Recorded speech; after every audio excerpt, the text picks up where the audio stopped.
So once again, welcome everybody. Also, there's refreshments. Just want to make everybody aware, please help yourselves. Feel free to get up at any time. This is not a formal meeting. This is an informal gathering. It's really intended for community input and not for us to speak very long, so we're going to try and keep our overview brief. There's going to be actually two parts. There's a morning session and an afternoon session. The morning session will run from 9 till we finish, which may be 12, the latest. The Code of Ordinances processes will be discussed first. There'll be a brief overview by the manager, and then primarily we're going to listen to you, what your input is on the processes. The second is the prioritization of Code of Ordinances. So what priorities does the community want to see us implement? Everybody's got their own view on what is important and what is not important, whether that's structural or safety issues or whether that's aesthetic issues, and we're going to look into determining what the community would like to see us move on as a group. And then, of course, that's resident input on that. The afternoon session will be from 1 to 2:30 will be the proposed driveway ordinance. We decided to have a time certain on that, so there were specific 62 properties we know homeowners that are going to be impacted, so we wanted to make sure we had fixed time for that. We'll look at resident input as well as the legislative intent. First with resident input, and then look at some of the legislation that's passed and what do we want to do or change or not change. At 2:30 to 3:30, we're going to look at the landscape ordinance. Right now, the landscape ordinance that is being proposed is for new builds and for substantial remodels. We're going to look at that particular ordinance as well as the legislative intent on that. And so without further ado, the only other comments I'm going to make is if there's not a lot of us here today, so we'll have plenty of time for each one of us to talk. There will be people coming in and out just to keep our language professional. And also, I know some of these issues can be a little bit personal. I know all of us, or many of us, have had incidences we don't like code enforcement, so I'd like us to just make sure that we're very polite to one another and focus on where we're going, not necessarily completely where we've been, although I know there's some issues that individuals might want to raise. Without further ado. Good morning, everyone. Thanks for coming out today. And this is really meant to be a sort of Code 101, as far as just giving a top-line overview of our code and what we do as staff to try and gain compliance. With that in mind, looking at the faces here, you guys already know that for the most part, so I'm going to go pretty quickly through it.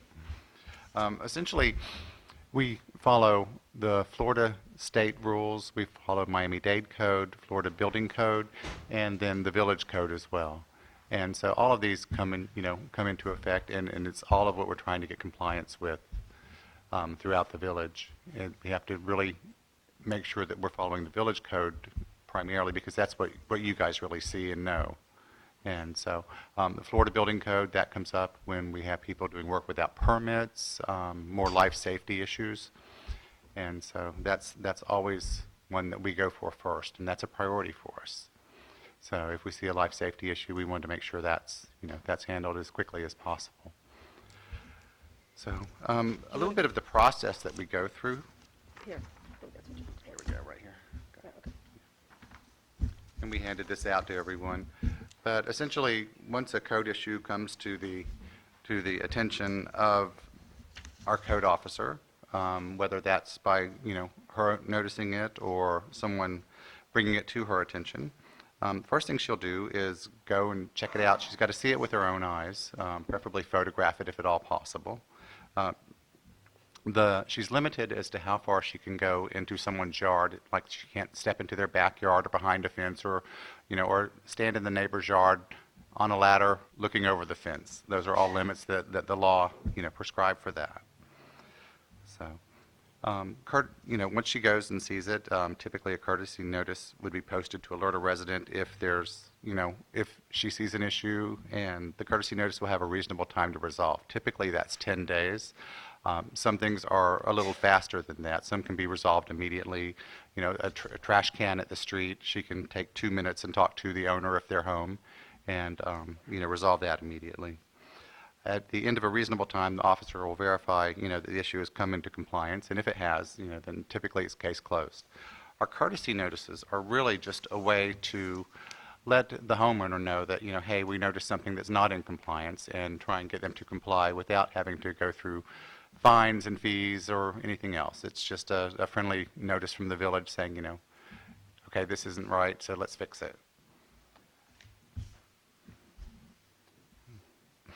Now, there's some things where the officer will, issue an immediate citation, and those are things like garbage cans left out, and particularly with repeat offenders. Repeat offenders, we have a few of those here, and it's just they need constant reminders, it seems like.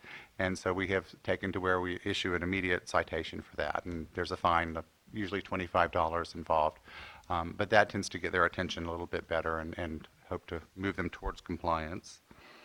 So after a courtesy notice has been issued, though, if there's, at the end of a reasonable time, if the officer noticed that they have still not come into compliance, a notice of violations issued, and a notice, asking them to appear before the code board would come up then. At that point, the resident would appear before the code board, and the code board would make a decision as to fines and how to resolve it from moving forward from there.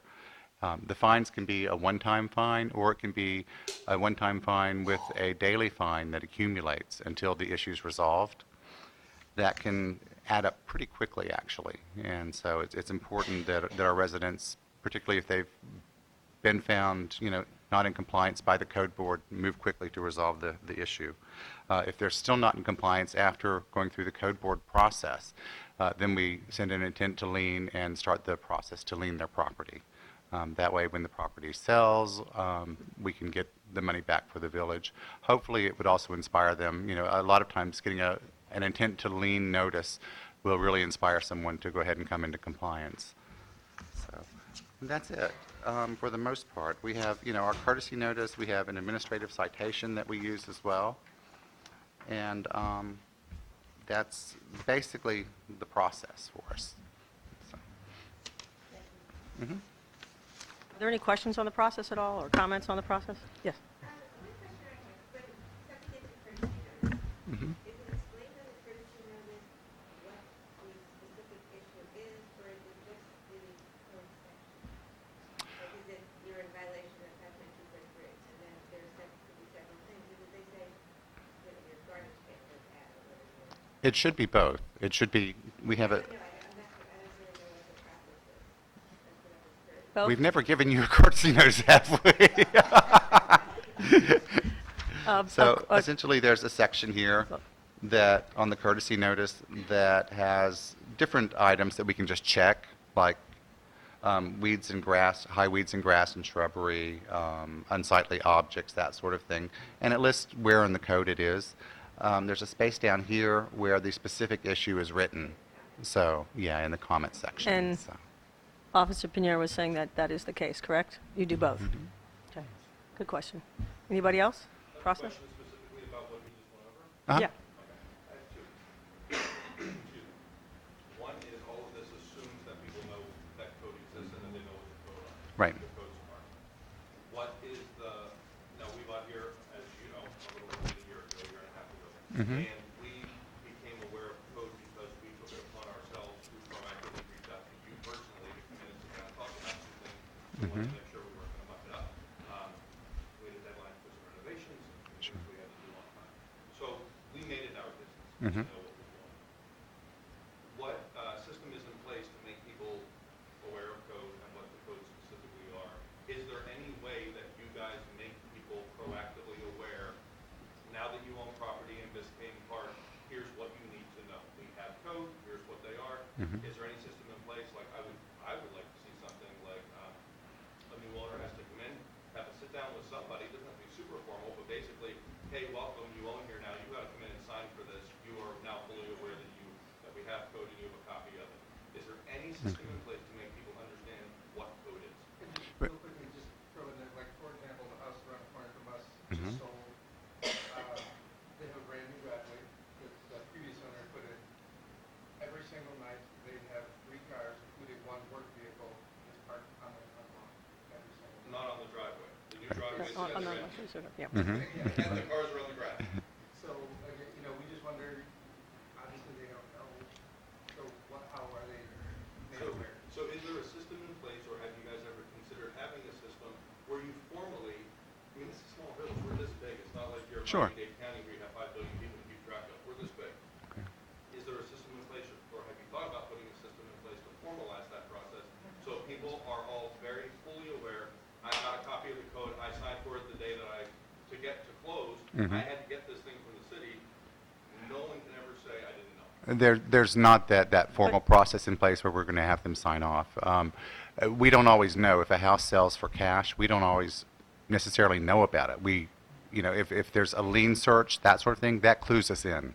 That typically goes with houses that are financed. And right, that's what I just said. And so, if we know about it, then we have to do a reoccupancy and that sort of thing. So, Gary? I'm sorry, yes, Gary? One thing that, I'm sorry, before I start, just for the sake of, since we're filming, could you just announce your name and your address at least one time before you speak so that we know who you are? And if you could do that for me very quickly. So,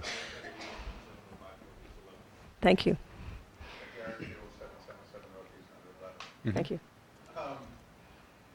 I agree with Mac to an extent. I think it's impractical to have a seminar with every resident. Sure.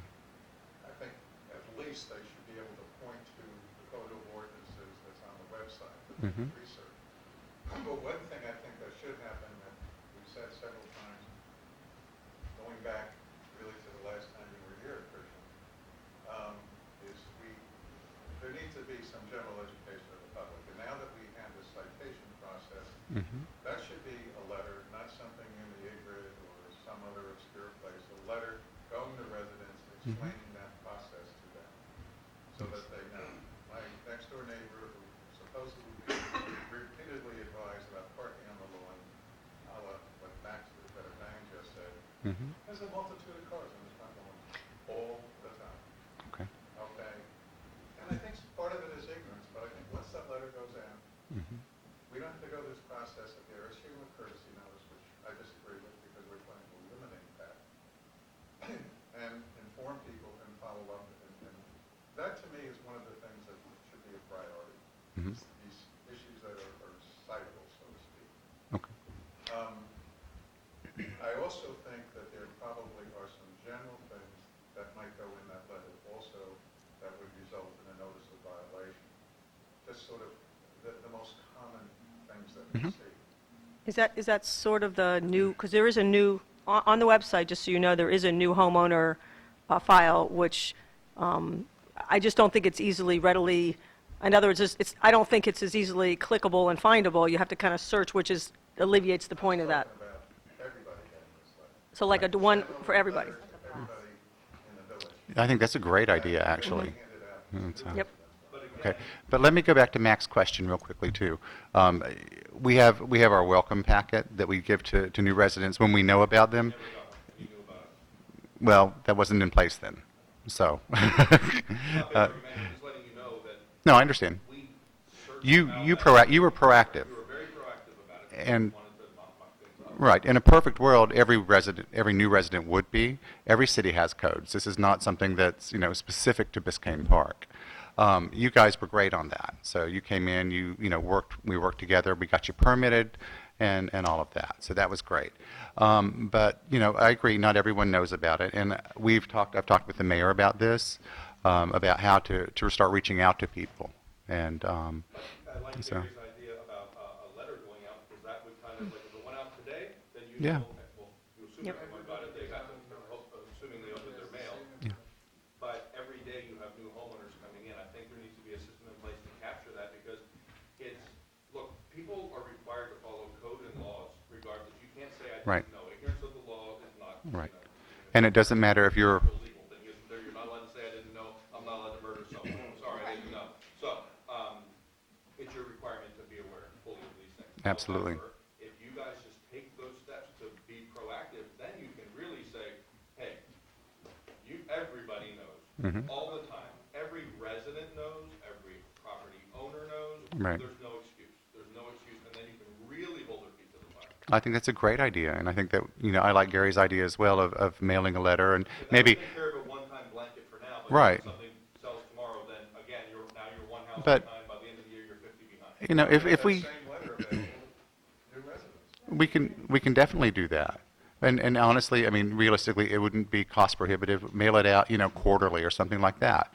And so it doesn't catch everybody immediately necessarily that way, but it's a good reminder for residents. Because So I would guess some people have never been to the website, Mhm. probably never even thought to think we had one. Sure. People just aren't very connected to stuff, and that's okay. They're not Yeah. required to be. But if you guys take that very proactive step, then no one can Great idea, thank you. Barbara, you had something? Well, I've also been. And I'm sorry, name again, just for the record. Barbara Sewell, Thank you. 111th Street. I've been proponent of the letter, it's not in the newsletter, Mhm. it's directly to everybody's house. And I was talking to Tracy about the item on our website. It had, for new owners, it does have a pretty good list Mhm. of the most commonly cited issues. Right. And something like that would be good to put in this, in the letter. And also, exactly how to get to Unicode. Mhm. How do you look up a code? I don't, you know, our website does not, you have to, I didn't even know that section was there until I found it by accident. It was Yeah. information for residents, then it's a new information Right. packet, and it's too difficult. We used to have, if I recall, because I'm so old here, we used to actually have a pamphlet we passed out to new residents when they came. But today, everything, you know, people need things online, or if they see it written, if they don't have a computer, they can come in, they can ask about it. But you can explain the citation process, Mhm. the courtesy notice, and how a violation works, and then the code enforcement board, just to explain to people. And then at least once a year, this should be going out. And the other thing too is, we change codes. So there should be updates, maybe it should be every 6 months, that you list the new changes, so that people know that it's not that, because even if you go to the community code, it hasn't been updated necessarily. This is telling people what changes have occurred. Right, because it Yeah, takes a the- while to have that If I updated. remember a couple of years ago, I think Gary designed a flyer that went out, which had pictures of what was good and what was bad. Was it with, you didn't do that? Somebody did that, and it had showed pictures of garbage cans where they should be and where they shouldn't be, front lawns, stuff on the front lawn, trash out. Was it Maria? Somebody had done it, and we gave it out so people could look and say, oh, this is what we're doing and it's wrong. It was pretty good. Yeah. I just wanted to dovetail on what Barbara said. I think it would be helpful, as Barbara said, to explain the process. But also, I think a lot of residents are confused about what the code compliance board actually does and doesn't do. Yeah. And that I think it would be important that people know that they have the right to appeal, be it a citation or a notice of violation. A lot of people just feel like, you know, they're going to go to jail and that's it. There's no recourse. Because we try to work with residents, we really do, you know, listen, and if there are hardship cases or extenuating circumstances, we try to work with them up to a point. For those, no, for those of you who just walked in, we just went over the process of code enforcement and code compliance, and we went through the processes of the steps that are taken between courtesy notices, citations, and/or notices of violation, and that's what the discussion is on now. Just want to make sure you brought you up to date for those who just came in. Yes, sir. Art, name? Art File, 1016 Northeast 114th Street. Everybody knows I walk around every single day. My concern is, I notice people dropping off tons and tons of rocks in the front yard. And that generally means that within a week, there's a for sale sign on it. How do these new owners know that that's not legal? It's not ordered, it's not correct. Now, if they buy that house, they're going to get a surprise when the first thing they have to do is bring that up, that issue up, to the code. Because they don't know that it's not legal. There's no way. Now, those people put the stuff in there. Around the corner from us, somebody just put Well, listen, that around 8th Avenue went in Thursday, brought in tons of white rock. For sale signs now up, as of yesterday. So if that, before you answer it, can I add something onto that, Art? Because I had the same question. Is there a system, forget that, if in the case Art's talking about, someone does an illegal driveway, puts a for sale sign up, and they sell it, can you hold that new owner responsible for getting that corrected? Or can Yes. they say, hey, I bought it like this and you let it close? Or No. do you still have the power to make everything come up to code with that new owner, even after they bought it like that? The code violations, they follow the property, no matter who the owner is. So, yes, But and it so. seems to me at the time of the sale is an opportunity for you to force the issue, right? That is your one. If we are aware of it. You can stop a sale, right? You can stop a closing until things are brought up to compliance. No. No. Mm-mm. No. Oh, I thought If the deal gets made between the owner and the new owner, And, I mean, half the time, we don't even know about it until after the closing, unless there's a lien search. That tends to be our key tip-off. In which case the lien follows to the new owner. Correct. Yes. It's a transfer title. It follows the property. Responsibility, obviously, at that point, to be aware that they bought a Right. property with a lien on it. Correct. And then they can go ahead and sell the house with the same defect? No, if, yeah. They're legally responsible if they're selling a house to let the new owner know that there's an issue that's following this. If they're aware of it. For And example, there's a house 2 blocks down here, they've got they built a fence in their front yard, it's not allowed. They put a new entrance on their house that wasn't permitted, and then they put it up for sale. I'll be very curious to see what happens. My guess is no. Well, okay, so if the code officer is in a violation now, they have to tell the new owner that there's this violation. I'll believe that. Well, the- Okay, just to keep this informational, because that is the intent here. It doesn't mean we catch everything, but the reality is, and I'll let, Right. I'm going to As long let as it's Commissioner that Johnson, so, go ahead. It follows the property, Vice so Mayor. the new owner is going to be liable for it and will have to correct it. The new owner, the buyer also could have done if there was a lien on it, they can do a city search as part of their due diligence for the closing, so that they're aware. So we may not catch it when the seller does it, but the violation is going to go to the new owner, and they don't have the excuse that they didn't But know. they're not required to fix it either. What if that person 2 years later says, Hold on, let's go back. found a Biscayne car? Can we Listen. go back to the original question, because your original question was incorrect. So, yes, if they are liable for it, they must fix it. It's not a matter of, it's not my fault, I don't fix it. That's not the case.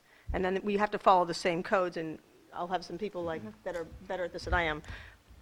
But depending if it's already been done, then you can go in front of the P&Z, back to the issue of permitting. It's the same process all over again. Whether you own it, it's not the owner that's the issue, it's the violation that's the issue. I understand that, but the first owner, in the case that these guys are talking about, the first owner was in violation. They sold the property, the new owner assumes that responsibility, and they aren't required to fix it. They can ignore it too, have a lien on their property, and this thing could just go on ad nauseum. Well, once there's a lien on the property, then any new owners that purchase it would typically do a lien But search. you guys don't, I understand that. What I'm saying is, you guys aren't foreclosing on anybody for these things. You just attach a lien and it sits there forever, and when the new owner comes, if they do a lien search, they find out, let's assume they do. And if they don't care, they can say, oh, the hell with this, I bought it like this, we'll let it sit like this, I have a lien now too, I don't care, the city's not doing anything about this lien. Most And when people- I sell the property, the lien goes on, but it will never get, there's no correction, because the lien can just live on forever, right, Jenny? No, I mean, No. you can foreclose on a lien. But Yeah. my question is, are you guys foreclosing on liens? Yeah, that's, We would if we have some that reach that level, that we need to, so How do yes. they reach that level? When do you decide to foreclose? okay, just for a minute, to be fair, just for a second here, I'm just going to ask that we have enough people be allowed to speak. I'm going to let you finish what you're doing, but then I want to allow other people to also speak, okay? So I'm just trying to understand how I understand how the process works, Christian. I want to know about the resolution, because this thing could just live on and live on and live on. And when I talk to people on code compliance, they say, oh my God, there are a lot of things that have been just living on forever. And nothing's really being done about it. I know you guys have done what you can do, and you put a lien on the property. But what then? That lien can I could sell my house to Jenny, and she has a lien, and she ignores it too, and then she sells it Okay. to Art, To- and he has a lien on his property. Yeah, allow them to answer. Go ahead. You want to answer, Jenny? Take that one? I mean, the issue is if it's an investment property, because I misspoke about foreclosing. I mean, if it's an investment property, you can go ahead and foreclose. You don't, I apologize. I think they're right there. If it's homesteaded, it's a bit of an issue, but if it's an investment property where they don't have that protection, you can foreclose on the lien. I don't know what the city's been doing because I agree with you, when I was on the code board, there was times where things just seemed like it was languishing, where there was liens on the property. So I'd like to know also what the administration has been doing with keeping up with the liens and knowing the status, because a lot of times things came in front of us. Saying that homestead is kind of the catch. Yep. If it's a home to me, it's their primary residence. Exactly. I was condo board president on South Beach for 10 years, and we foreclosed on people who it was homesteaded. They didn't pay their homeowners association fee. We foreclosed on that. It's different laws for condos. Yeah. It's a whole different statute. First of all, if I may, Please. to put it in perspective, it's a relatively minor problem in the village. And there was an effort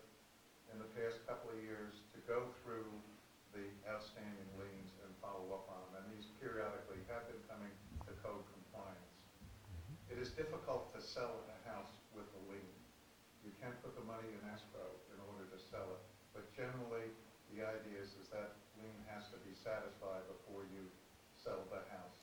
And that has been happening, as some of these houses have. Yeah, and I spoke to the attorney about it. Really, the bigger problem is the people that have been fined, they've come into compliance, and then they simply never pay the fine. Okay, that's something right now, there are no controls on that. That fine could sit there forever without any penalty.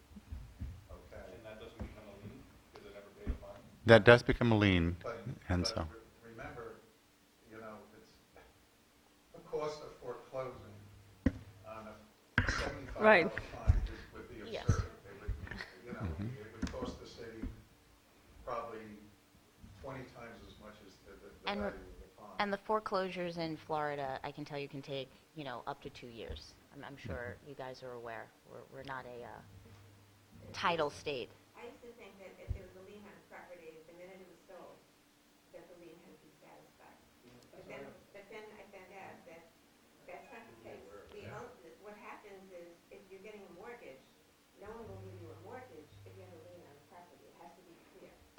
So if you're going through, if most homeowners who get a mortgage, they're not going to be able to buy that property unless they satisfy the lien. But investment properties are different. If they pay cash, they buy it with the lien, and it can have a $90,000 lien against it. And then they come in to code enforcement and say, let's make a deal.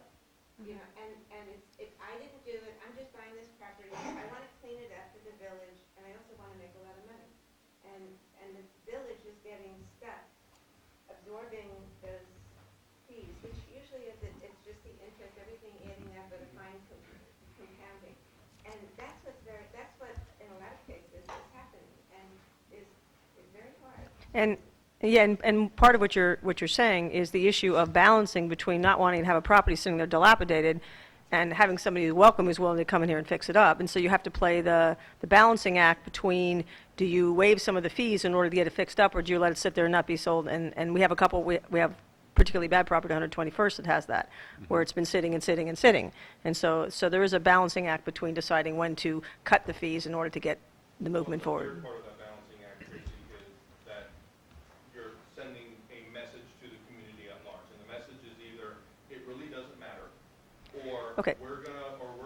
we mean business here. Okay, but And then that message is the residents. Okay, let me, I'm sorry, go ahead. go ahead, no, go ahead. Okay, but there's also, I mean, I agree with you that it can send out the wrong message as well. I mean, on the smaller things, we have to balance that. Really, do you want to live someplace where every time you turn around for, if you go out of town and you didn't bring your trash can in, you come home and there's, fines and that sort of thing. There's a balance of quality of life there as well. But, I mean, on the bigger things, absolutely. Absolutely. We've got to follow through with those. And I understand that hasn't always happened in the past. That will be happening going forward. And that's... I'm sorry, I'm going to have to stop because there's other people who want to speak and they haven't had a shot. Is anybody else in the back? Dale, anybody? Okay, Barbara. I've been talking about this for years, that I don't understand why this village does not contact every resident that owes money to the village, at least once a year. Why do people come in and say, this happened 11 years ago, I never heard about it, I don't even know it's on the books. And until they pull a permit and they realize there are these fines raised up. And I can't imagine that you can't figure out a computer system that will generate a letter to everybody who owes something. And once a year, you get a letter saying, this is going to become a lien, we're going to file a lien, or you come in and talk about clearing your record, Right. fixing the problem. You wouldn't have these lingering cases that go back so many years. It's lost in a paper trail. And there's almost, they don't have it, we don't keep the records, staff changes. There's so many different things that end up being just like a wipe out for these people. Right. That we have to live with some kind of problem with a property. So Even when there's not a problem, on the code board, we've noticed, things would come before us. Somebody had a violation in 1993, and the fine has been going onward, even though the violation no longer exists. The fine just goes on and on and on. I remember one case with somebody with a carport that was blown down by Andrew. And he was getting fined every day since then. And something should be sent out to the residents saying, this is my opinion, that, hey, you have this ongoing fine, this is the balance as of this date. Or you have an ongoing violation that you may never have noticed. This is going out to the state. We have people that bought homes, and they say, we never knew there was a violation, we never knew there was a fine, we would have taken care of it. What we've done in the past was every 4 or 5 years, we had a semi-amnesty, I guess, and if you had an ongoing fine, you got a discount, as long as you paid it. And you solved the problem, you complied. The fines were usually things that went on for 10 years, and the thing had already been taken care of, and nobody knew about it.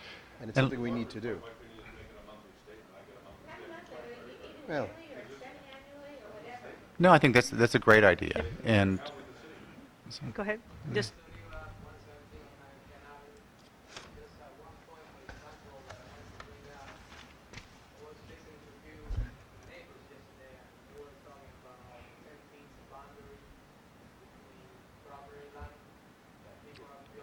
setback, 10-foot setback, right. For example, just an example, the new house that is being built,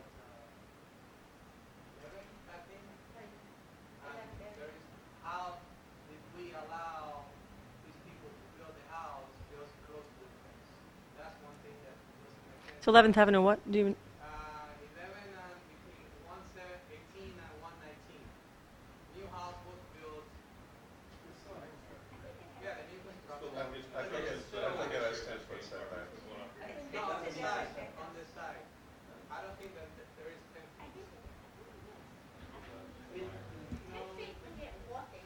I guarantee that when we approved that P&Z, had 10-foot setback, it may not have built that. oh, right, I know which one, okay, yep. One of the problems we have in the village is that somebody gets an approval, and there's not a construction, nobody inspects it until they call for an inspection. Yes. And in fact, there should be something in there where every 30 days, they pay $50 or something like that, so people can go out and say, wait a second, according to your plans, you're not going along with the setbacks, or you're doing this, or you're doing something else, instead of waiting until it's already built and everything's done, and then notice it. I like the second story that wasn't proven. There you go. And then- There you go. Then it's forgiven later. Right. Then it's just forgiven. Yeah, I agree with that. I think there needs to be more monitoring of these, of some of the builders. 119 and 10th Avenue, I heard that there is like a big built like a deck that goes up to the fence on the next street, you know, on the corner. Why are we allowing that, you know? And at the same time, I talked to a Christian years ago about the fences, a bunch of fences being, you know, put up.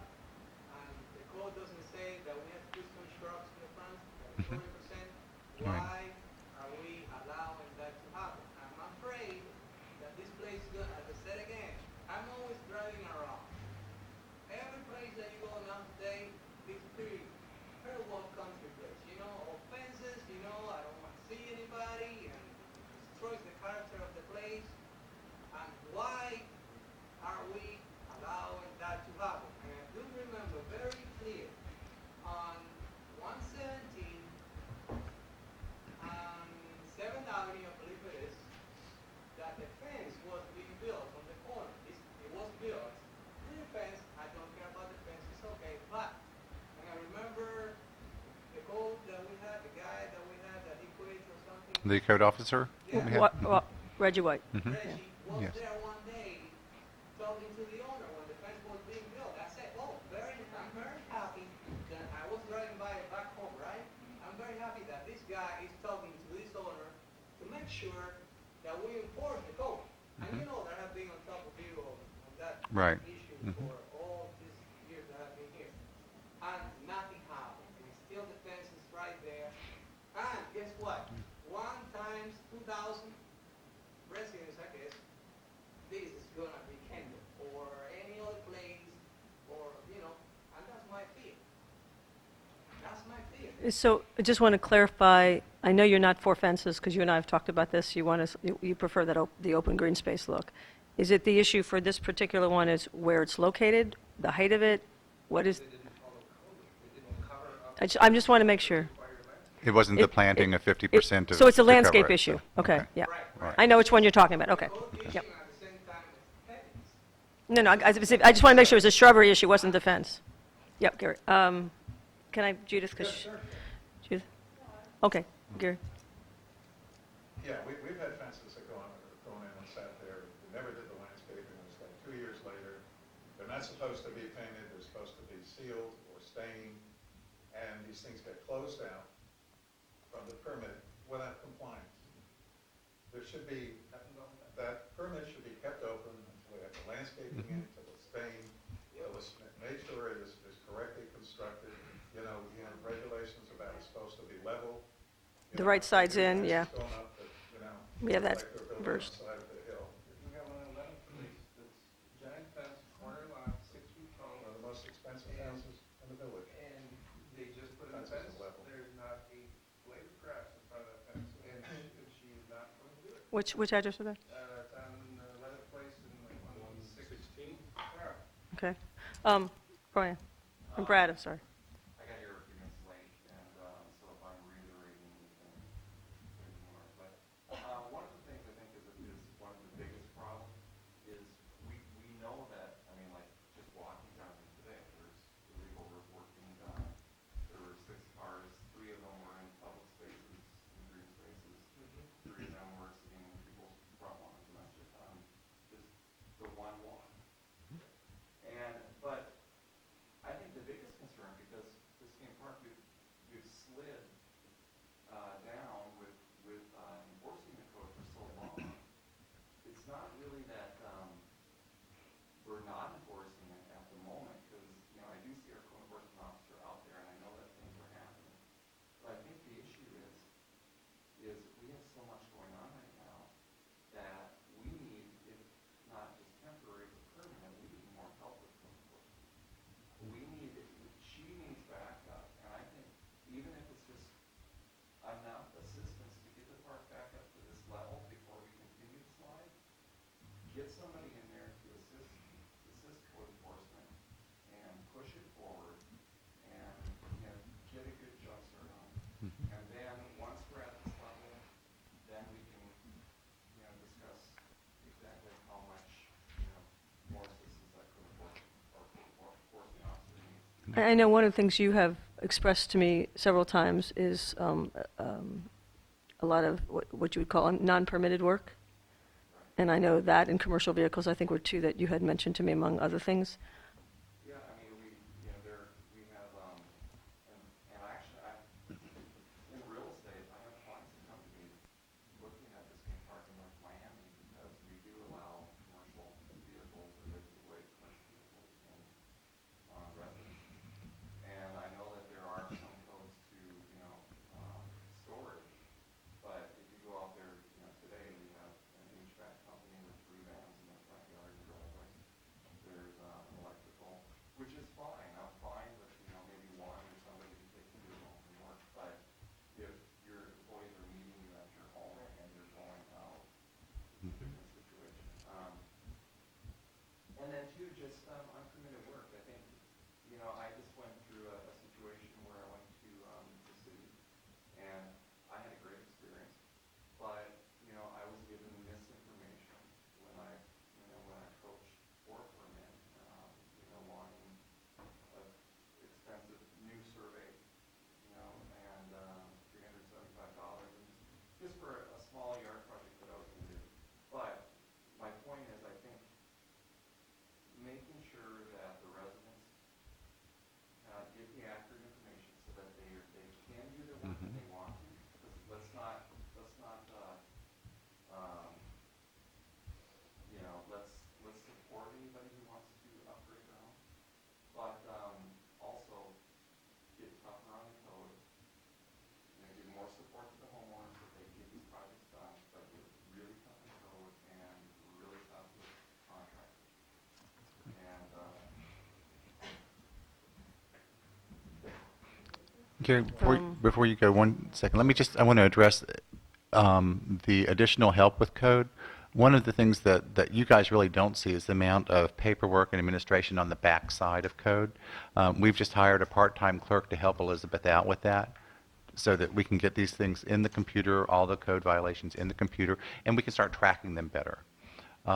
Elizabeth is relatively new here, but she's come up to speed well. This month, I believe she's handed out, 129, and don't hold me to that number, but I think that was it, or around that, courtesy notices and so forth, as well as violations and so forth. So we are coming up, and we are being tougher on code. And I wanted to make a comment about that, so, because we talked about, one of the issues was trying to find repeat offenders. And in order to do that, you need a database and software. You need things that are more modernized. It can't be somebody's memory deciding, oh, I remember them doing this. It has to be something that's more automated. And I think that's just starting to happen. And that's happening. And I thank him for that, yep. We're getting new windows put in, and we had to have the company come over, figure out a lot of complicated things. They have a little iPad. He pulls out the thing, he's able to do everything. He gets the bill, he gets everything is done right. Like insurance adjusters, same thing. Living in the 19th century. Agreed. You know, and I've heard I this agree. forever. It's been through a million administrators, Right. a million village managers, Mhm. going back to Anna, Yeah. trying to I get agree. a computer into code. And it's, any little company comes to me and they have everything and they think, Agreed, this is ridiculous. Mhm. Figure out how to do it. agreed. Judith, and then Dale. Whether or not you considered the scale and the size of the project. And I think it would be a very good idea to scale it so that if it's a very tiny project, somebody doesn't have to, that isn't gonna cost more than $300 or $400, and that's to make somebody come in here and pay you $200 just to get a permit. That's nuts. I think that you should really have a scale of charges for the size of the project, and that would encourage people to do smaller projects. And that covers a vast amount of fancy things. I know there is a minimum for, and this is where I'll see, Mhm. I know there's a minimum cost for sending inspectors out for certain things, but I don't disagree with you that some of this projects, if you have a $200 project and you have to spend $300 for a permit, The reason I say that is that I went up to a little tiny, portion of a corner that used to be there, but it's a wall around our house. And I took it out years ago, and I want to put it back up for privacy, and I want to just make it a trellis really, so that I can go vines on it, it's pretty, it's not just a fence. It's a little tiny thing, and I came in, and I was told $200, it doesn't cost me more than $300 to build it. That's nuts. So, I really think that you ought to skill. take that into consideration. Thank you. Didn't we used to have a minimum amount? If it was under $300, a permit was not required as long as, let's say, for example, it wasn't electrical? I would have to check on that. I don't know that. It used to be years ago, years and years ago. I remember roofing repair. Right. It was under $500 for a new permit. But I couldn't, I went to look for that, I couldn't find it anymore. Huh. Because we had a $300 job. And it the cost you? permit cost us $200. So twice. Twice. Once to pull out cabinets, And, come in and inspect that. and It really it's did. non-structural. I mean, they're taking out cabinets that are damaged from a flood. Or hanging a light fixture, things like this. $20 for the privilege. So not only scale, but also looking at what the work is actually Yeah. entailing. That's more important. I don't, dollar value is tricky because people just lie. Right. Mhm. Okay. People do that occasionally. So I think it really needs to be a hard look at exactly what the type of work is. Electrical, plumbing, structural, no question. Absolutely. There's certainly life safety issues in those. So. Okay. Dale? I'm sorry, you have to say name and address, please. Nice to see you, Dale. One of the issues deals with the new construction vehicles, parking and medians, whether they can be cited or there can be some type of bond that the property owner puts up, because we've had several properties that have parked the vehicles, service vehicles in the median. Constantly. Oh, yeah. And have torn them up. In addition,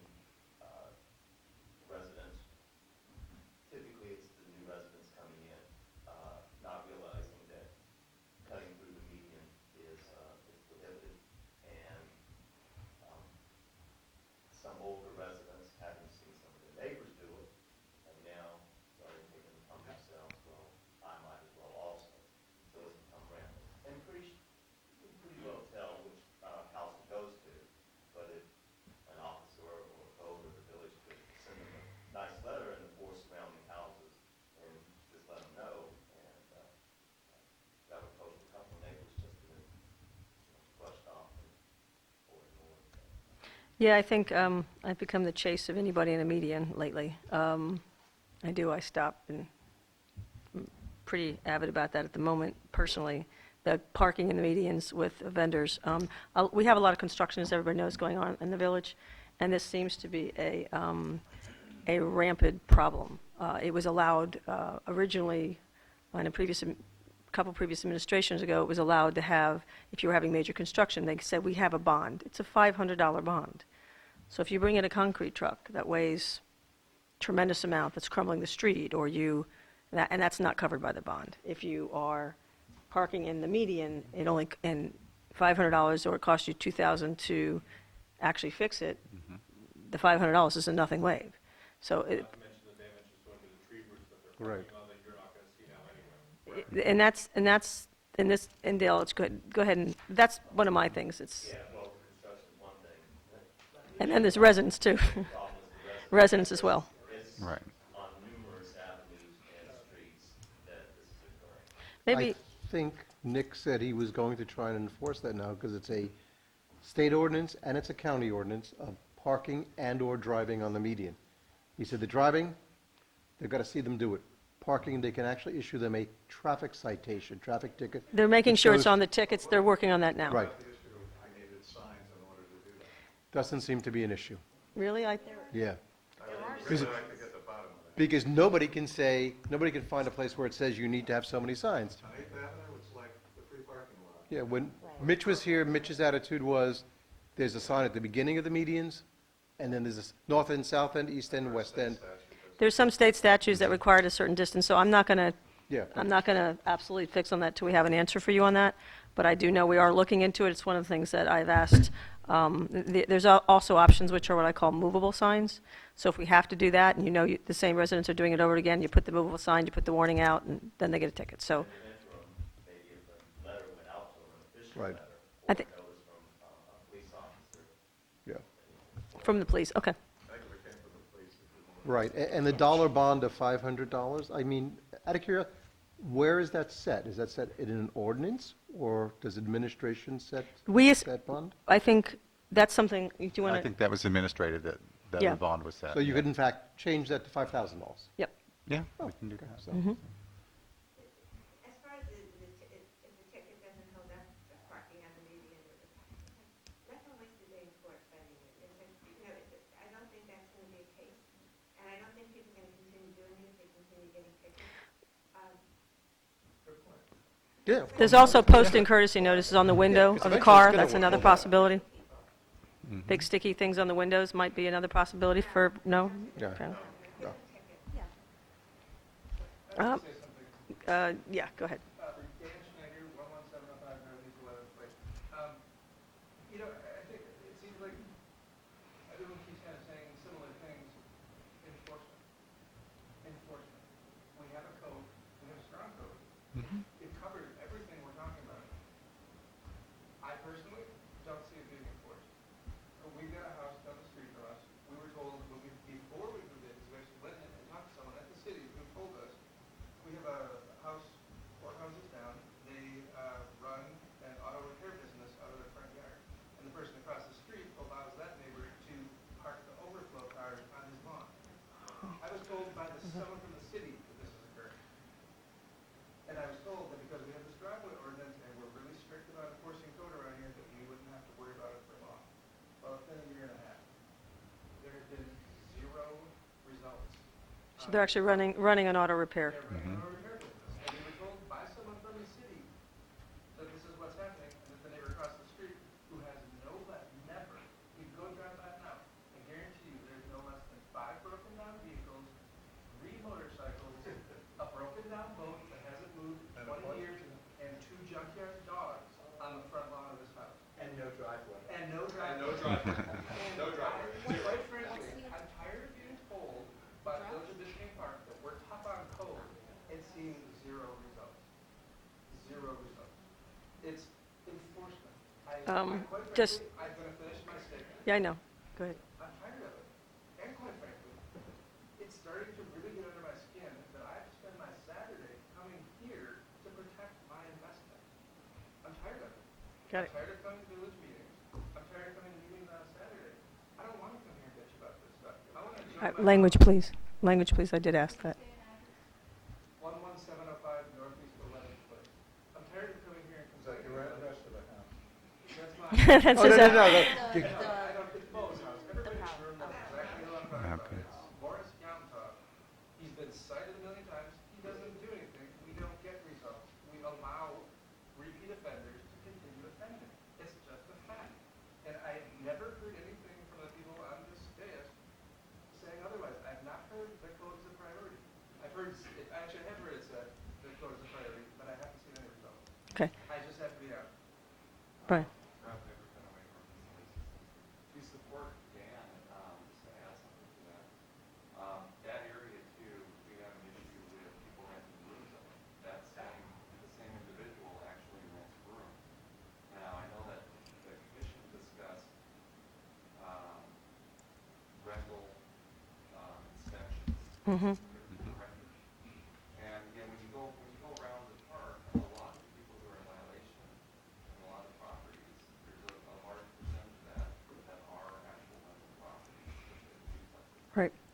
And, so I think, especially on 11th Place, the area that Dan's, Yep. mentioning, there's two duplexes, and then we got the property, home property, and then they have the cat property, and it's just, it's inundated. I can't even drive a client by there. I mean, I'm embarrassed. It's a deal killer. And, people don't want to see that. Agreed. Especially now. You know, you're investing $500,000 in this thing park.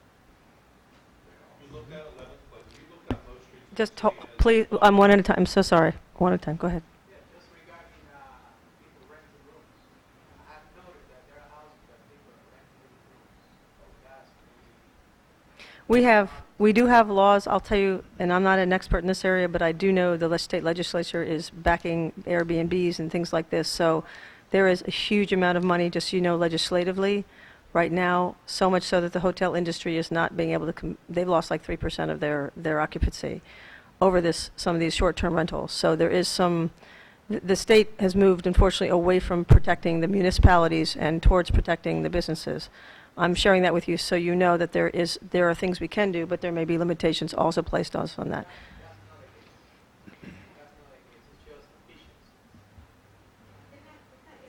No, but Annette, I realize that, but what I'm saying is, I know, but I understand that. What I'm saying to you is there isn't as much legislative teeth towards preventing short-term rentals if it wasn't put on the books before 2011.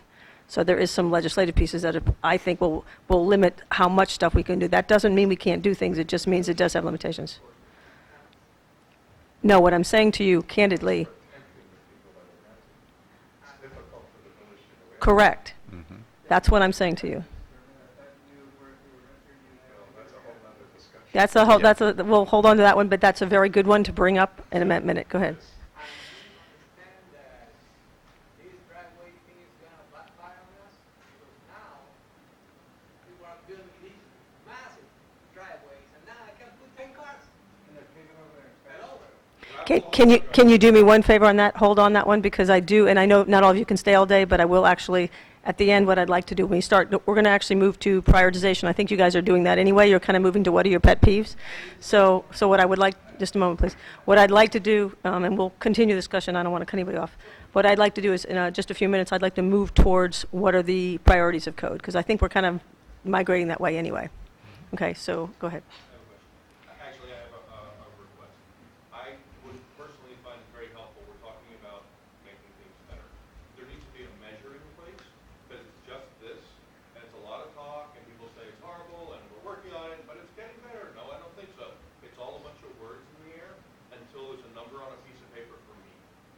I would like to see measurable results regarding code. The metric. Every single commission meeting, I would like to see Elizabeth get up and say, I am the code compliance officer, and I'm here to report. In the last 30 days, I have written this many warnings and violations or whatever by topic. We used to have that. Addresses or homeowners. We used to have that. Just quantify it for me. Yeah. And then I would like code compliance I agree with that. to do the same thing. I'd like to see what they're accomplishing. This is what we did in the past month. This is how many people we find. Whatever they do, measure it so we can see.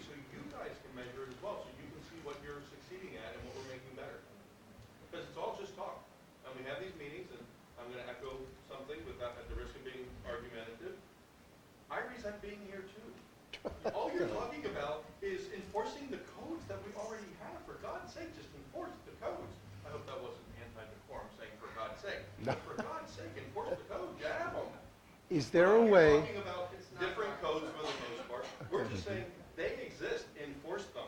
That's all. And you know what? When you enforce them really strict, people will step up. Agreed. is They will there, step up. is And there Thank a you. way to I'm keep- tired of hearing I'm sorry. excuses why they won't, why they can't, and I am so tired of hearing about people being forgiven for anything. The first meeting that we attended, before we even owned here, we went to the wrong meeting. We thought we were going to P&Z, we went to code compliance by mistake. I'm like, I think we're in the wrong meeting, but this is entertaining, let's stay. There was someone there asking forgiveness for an $85,000 fine that they knew came along with the property when they bought it, and you guys forgave it. And we sat there, and I stood up and said, I signed myself in and said, we're buying property here, and what I just learned is, you can come in here and ask for forgiveness, and you get it.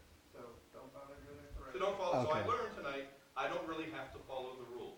We're heading over there next as soon as we close to get permits and have a conversation with this gentleman and make sure we do it the right way. But man, we just found out that we don't really have to follow the rules. I thought Biscayne Park was tighter than that. Okay. And I would love Hold to- on, hold on. See Just, those just, Notices Mo has gotten, because you know what? I haven't been shown any courtesy. that is public record, and you can ask that. There's no reason why you can't obtain that information. Let the code enforcement officer please go ahead and speak, please. I do want to say that that's going on today is to help me and to help you. I am relatively new. I have asked for assistance. That's why you're all here. I want to do what it is that the village wants me to do. I don't want to just be out there racing, running, and doing all sorts of things that are not proactive. Yes, we have come up, we figured it out, how to be able to, me, report to my village manager, which he will then report to everyone, how many enforcements I've done, by category. It'll let him know how many are open, how many have complied, how long they've been open. All of this is a process, okay? This is why we are here today, to do what you have been asking for. I'm relatively new. I'm trying to learn as much as possible how to make this place better for everyone, for you and for me, because I don't want to stay here. I want to be part of the community. But the only way I can do that is I have to do what I'm being asked to do, okay? But I am being bombarded by every which way. I need uniformity. That's why we're here, to figure out what are the major things that I need to focus on, okay? And requesting assistance, which you will give information, I will receive assistance, and I will be more proactive. I know that it was mentioned about the computer. I just received a laptop. It was a mission. Now I'm waiting for an air card. I will be more versatile out in the field to keep me from having to come back in here. Because yes, it is counterproductive for me to be out there, come back, to then go back out. Why can't I just do it on the spot? Okay? That's in the works. Okay, there's many things that you guys don't see behind the scenes. And you're asking, oh, where's the code enforcement officer? Where's the code enforcement officer?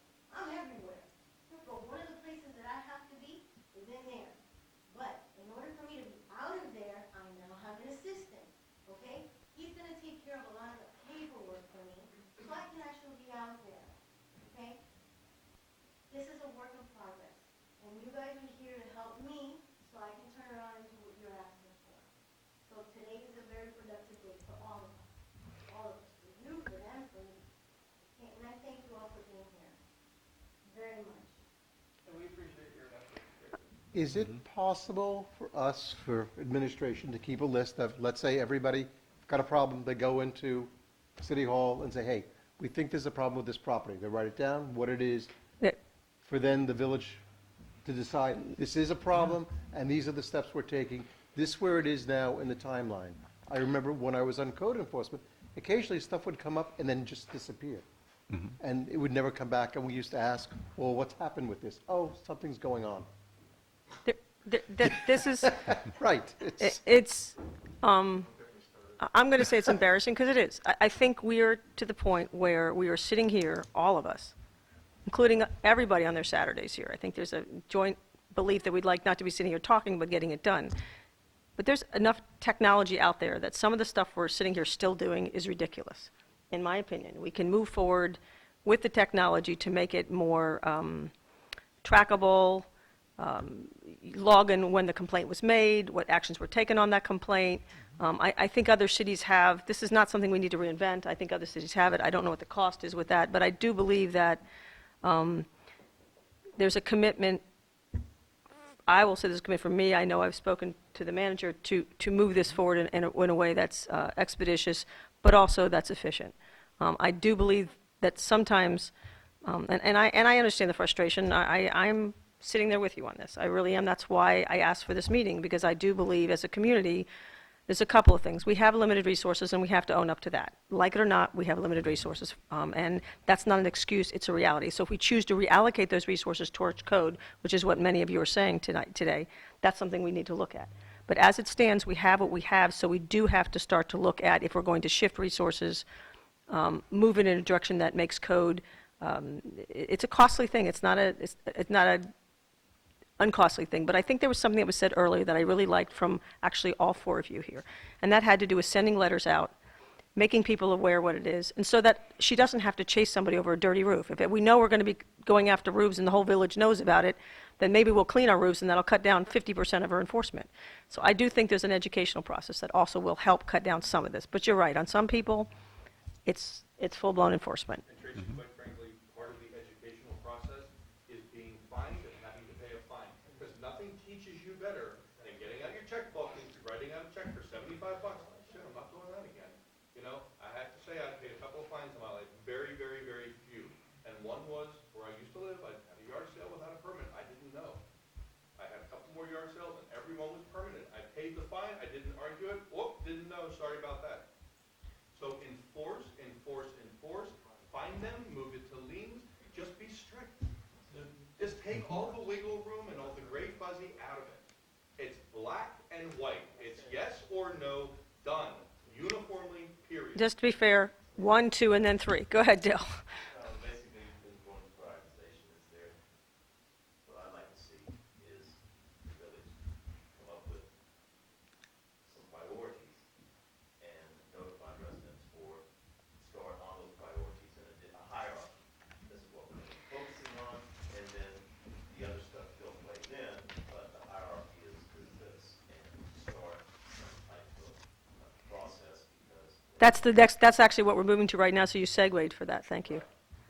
So, Thank you, Elizabeth, she answered a lot of the questions. and then, I'm sorry, Somebody was before me, I think. Art. To help Elizabeth out, I think we ought to have a list of individuals that do the same thing every week. It's wonderful to drive down the street and see a trash pile out. Somebody did it by mistake. It's another thing when you see the same houses putting their 5 little palm fronds neatly underneath the tree every week starting on Tuesday. There are the same houses every week. And then they say, oh, it fell from the tree. It didn't fall from the tree, nicely laid there. We need to focus on the people who do this every single week. That'll control other people. That they know that that guy doesn't get away with it. There's trash cans out behind a scraggly little bush, and they call that concealment. Has it been there for the last 5 years? Yes. Has it ever been, I'm on the board, has it ever come up across that address? Never. Well, that would be a citation. Well, whatever it is, it's always there. But to the point of, once you get this letter out, many of these things are covered. Yeah. The idea of going around and finding repeat offenders versus just getting a letter out, and then you have the vehicle regardless to give them a citation and be done with it. I wanted to address something Mac said. You know, Mac, it's fine to be hard-nosed, and I tend to be probably more stringent than some of the other board members, but there's a couple of things you need to know. People have the right to go to court, and we have been advised by our attorney that you need to achieve a balance. If you push things to the extreme, people can go to court. It costs the villages a lot of money, and if they're homesteaded, chances are they stand a very good chance of winning. So saying that somebody owed $85,000 and they should have paid every penny of it, it's a judgment call. Now, I'm the first. No, Let him talk, please, well, one at a time. no, Just but one at a I'm time. first to agree that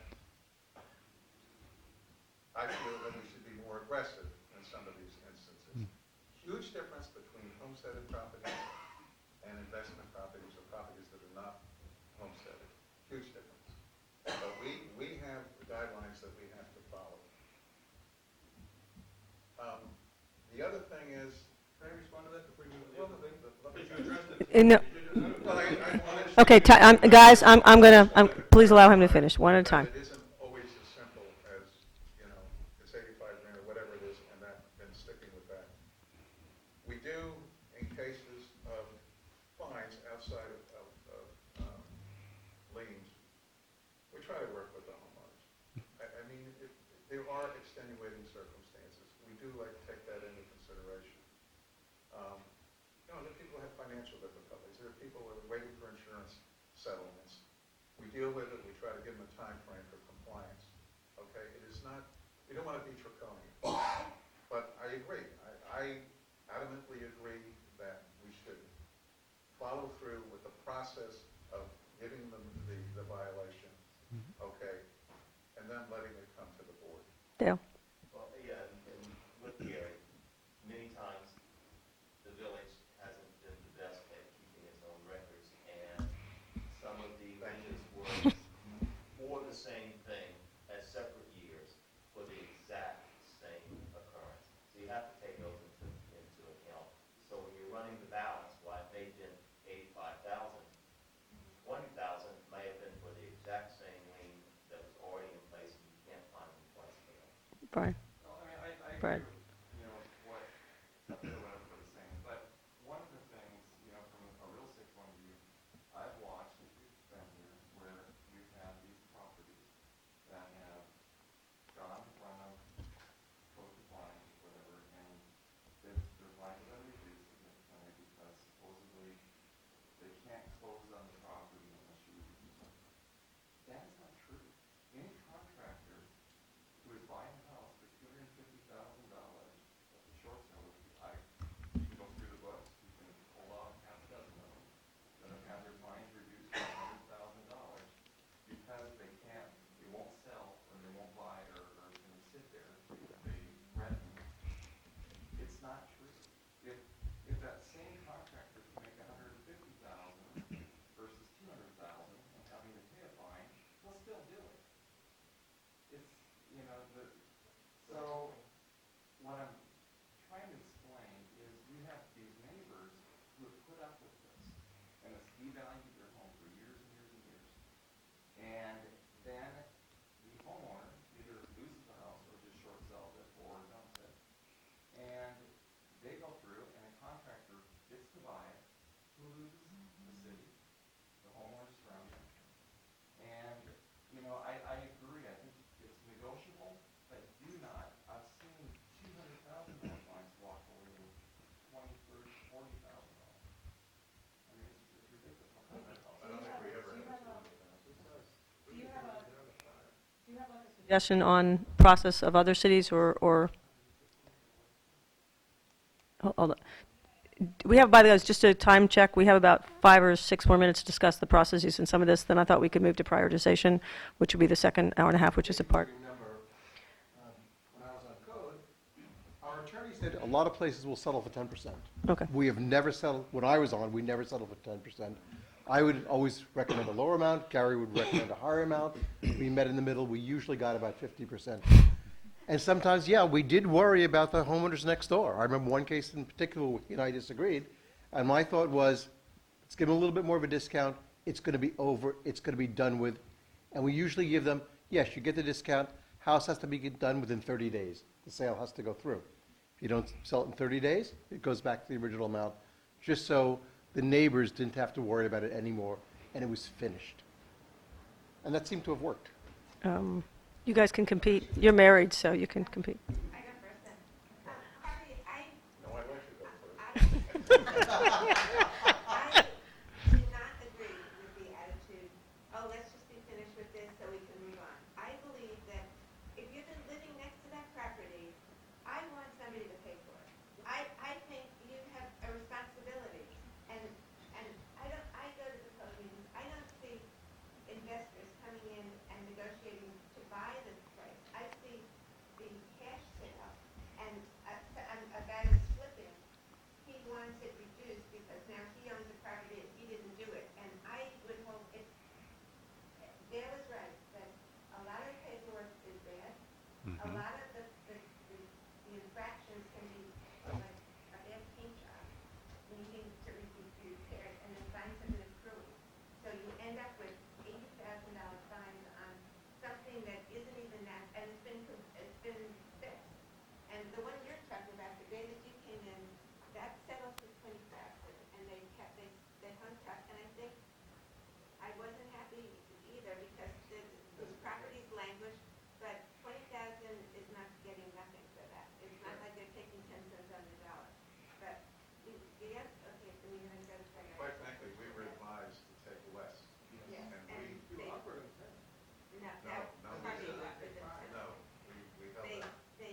And to move to, I'm going to let you finish comment, but I'm going to ask if we could please move to prioritization, because we are going to need to get there.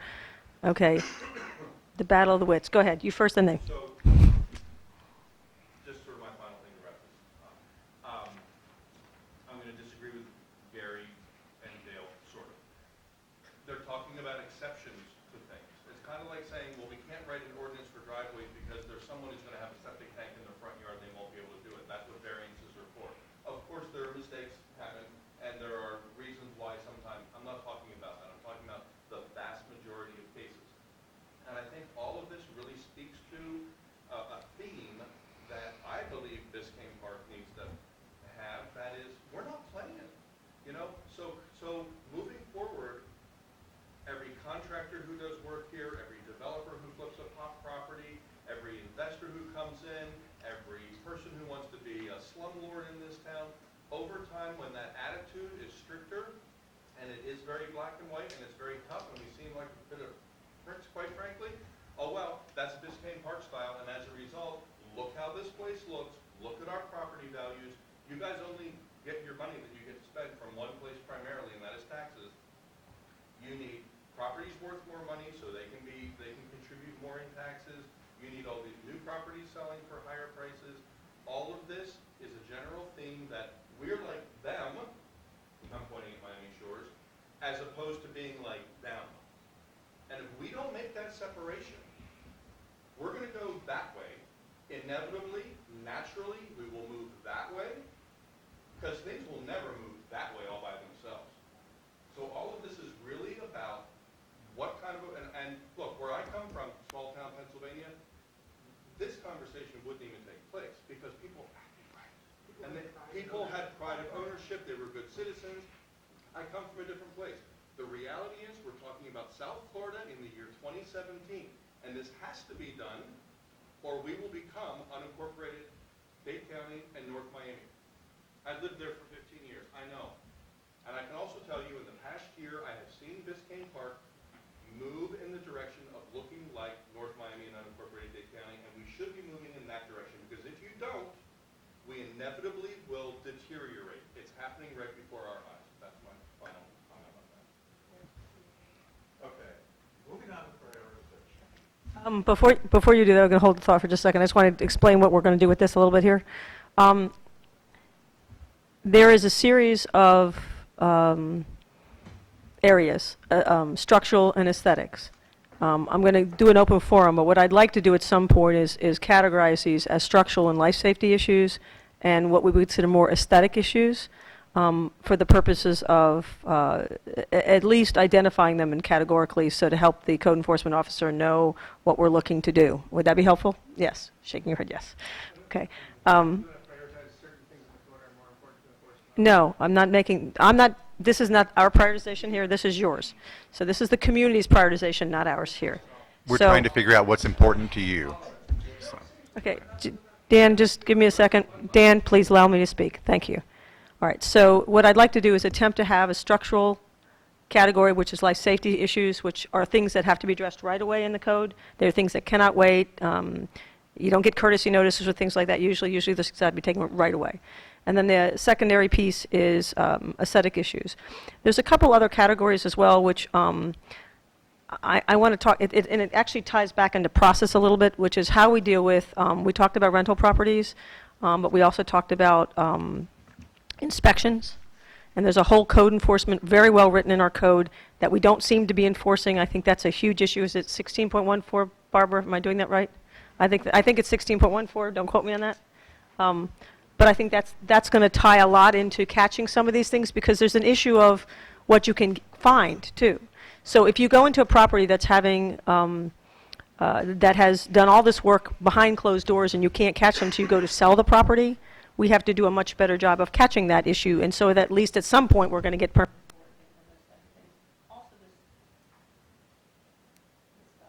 Also, there's safety issues associated with having non-permitted work. So I do want to keep those in mind as well, because we can't always catch everything.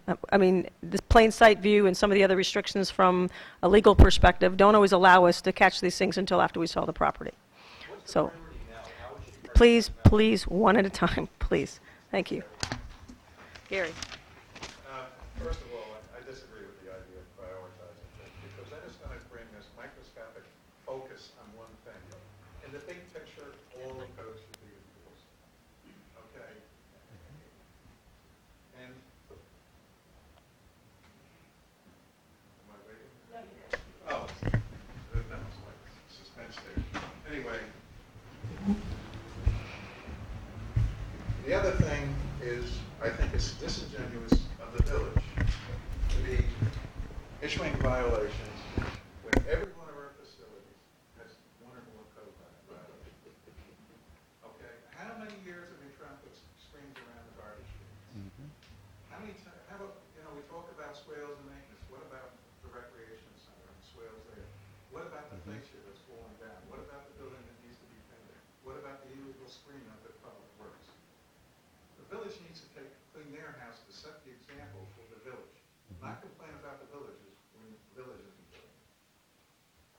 That all being said, one of the things, the easiest thing to fix, one of the things that is a perennial bug, we hear from all of us saying it, the cars, the trash piles, etc., the citations, that's the thing I feel as the front line we should be focusing on. All right? It gets worse and worse. And it goes to the pride in the village and the broken window theory, if you let the little things go on, and the big things follow. And there has been, years ago I wrote a piece about the lack of pride in the village and how it has deteriorated over the years. We didn't need to do this years ago. People took care of their property, but these people have left and attitudes have changed.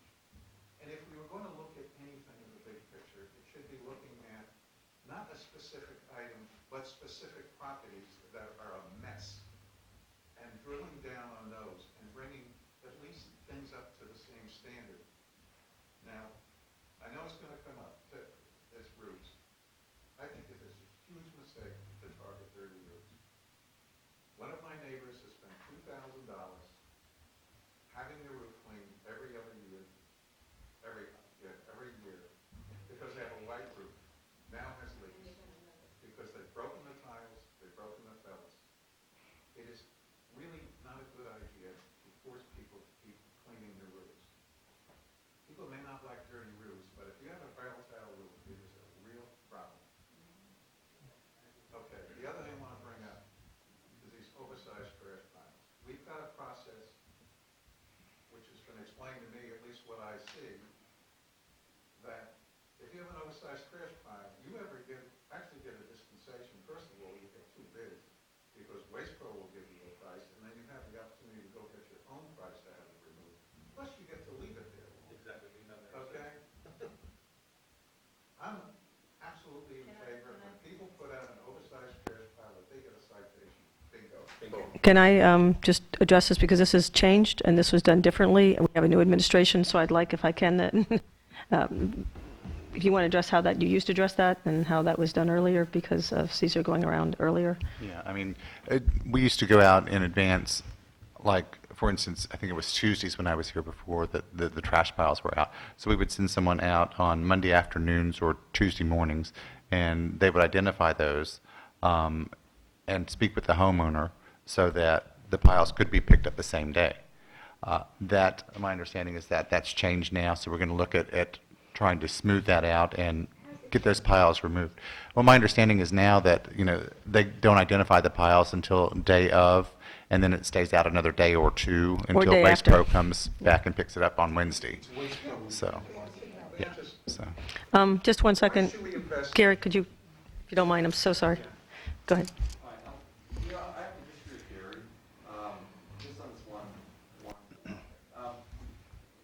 The roofs are and need to be a priority, and the reason for that is, like, your neighbor, it's a white roof, and, my guess is it's an old roof.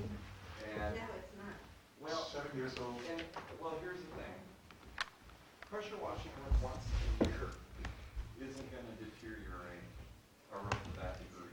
Yes, it does. And if you do break a tile, you can easily replace it. You can't, if we don't have, if we're not stringent on roof cleaning, the people who, don't want to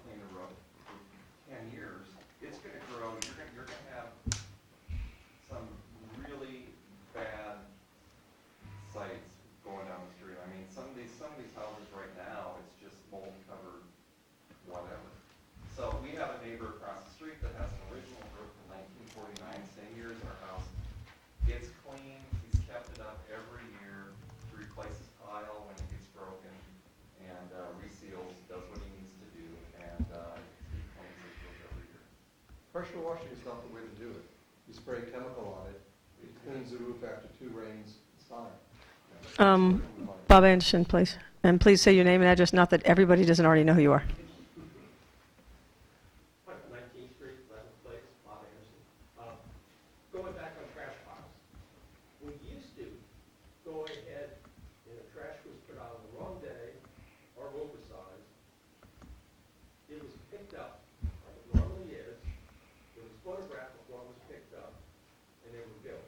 It wasn't that people were not given time to go ahead and either move it back unless it was so large that somebody cut a tree down.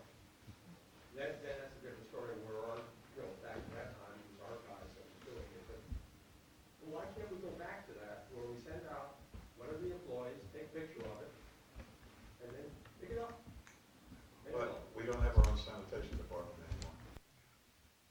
We don't need a sanitation department to take pictures. One of our guys. No, our guys still do the photographing and measuring of piles, so that we can do that. We can do that, Commissioner. I disagree. I think part of the problem, and I'll jump in here, is the cost. Just to say that right now, if Waste Pro goes to pick out a pile that's costs $600 to the homeowner and then you bill them later, I think we could probably have a little bit of issue with that. If I was a homeowner, I got a $600 bill because my trash pile was overpiled. So I think the issue is the cost of Waste Pro picking up an oversized pile can be quite high. I think one of the pile quotes was $1,200 recently. There's a secondary issue here that's underlying this, which is when a vendor comes in and is supposed to be picking up their own pile, and they're not, and the homeowner isn't aware of that. So the gardener or whatever, I had an incident recently that we witnessed. There was an enormous pile that was put out by, and I called I notified the police just because I wanted the homeowner, because I knew what was going to happen. I knew the homeowner was going to find out, and it was a new homeowner. They had no idea. So we wanted to catch the vendor so that the vendor would be forced to remove it and not leave it for the homeowner to then have to pick up the tab for that. So the cost of Waste Pro doing this is quite high. So I don't think, unfortunately, unless we found some way to deal with this, because we don't have our own garbage company, that Waste Pro is going to be willing to sit here and pick up piles that are oversized. We can look into that, but... Well, actually, Waste Pro charges exactly what the village used to charge. I believe it's $20 a cubic yard once you get over that, I think it's 3 or 2 cubic yards. Is it? Okay. I just remember the cost being very prohibitive, and most homeowners will then go out and find their own way to pick it up, and it's much cheaper. Okay, let's see who hasn't talked yet. Okay, Dale, Art. I'm going to have somebody else do this sitting on the side of me. I feel like I'm... A little side note, it's in because I got a citation, and it's the same amount of trash I put out, it just happened to be linear, and Yeah. so Louis is very good at measurements, so he went there, and then we advised them that no, it's still 2 cubic feet. Yeah, the math thing, the math problem. Yeah. Prawn that they were measuring from tip to tip. The height was less than a foot high. Yeah, cubic problem. Yeah. Art, go ahead. Key to the trash pile is learning how to layer. Yes, there is. Yeah, exactly. Okay, the other issue was with the cleaning of the roofs. 2 little issues. One is the thing that kills your roof is too many of the roof cleaners use bleach in the water, and that will ruin the underlayment. We can't use any hard material. The other thing is, how many, the code enforcement generally goes after light roofs.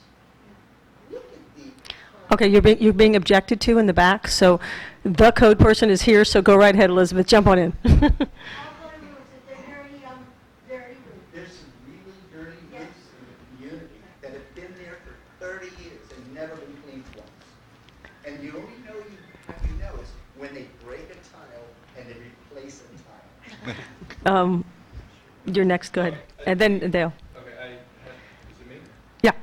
Well, you kind of tried to structure us a certain way, and we kind of ran off. No doubt. Back to here. I'm going to bring it back to the structure. Thank you for I that. have a very specific request regarding life safety. I think it's all under. There's a house around, it's fences, construction fences. there's a house around the corner from us that I affectionately refer to as the village dump, and I sent lots of emails to all of you bitching and complaining. And I Cut this. contacted the homeowner, I got his cell number online, and we became buddies on text, and he came in and put a construction fence up, so it worked. I love construction fences. I think there's a real safety issue involved when there's Agreed. new construction or major Absolutely. renovation. It kind of scares me to think that a kid could get on a property, all these materials, sometimes there's heavy equipment sitting there. So I don't know if we have a rule that they're required, but I think we should, and I think it should be. Go ahead. You want to go ahead and address that right now? I do require construction when I see that. Because there are some places that don't have them right now. Because definitely to prevent any mishaps of, like you said, a child or something, allowing access into the construction. But there has to be an active construction going on. If You want to just go ahead and here's a mic. No, it's just because I was informed that if there is construction material, okay, I am requiring that there be a construction fence barrier, okay? If it's just an old structure, like a brand new house, but there's no construction anymore, materials or anything, I still am asking for there not to be unauthorized access, okay?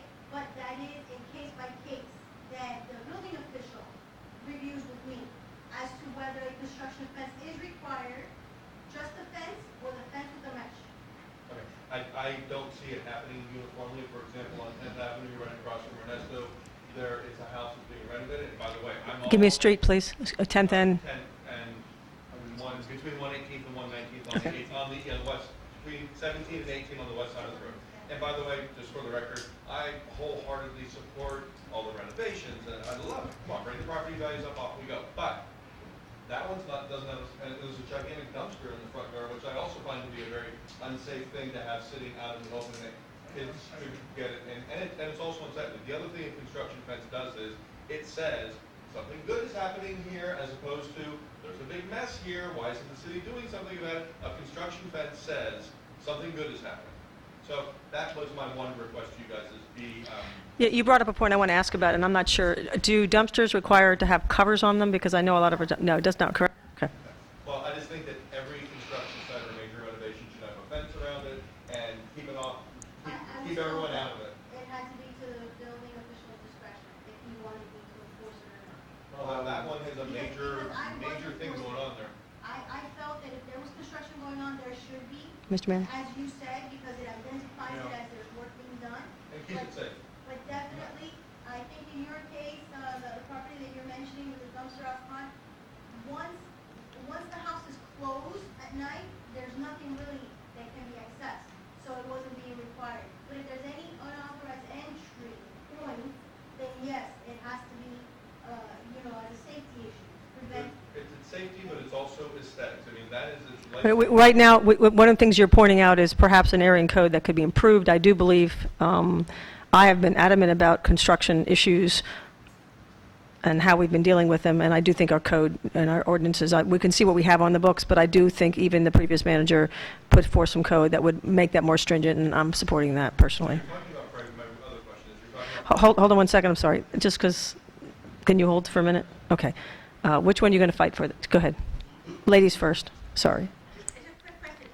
I never saw anything in our code about requiring a construction code, so I don't even know how it could require somebody to have it. If there's a safety issue, I believe there are things you can do to make sure the safety's there. I think that's in the code, but I'm not an expert in this. No.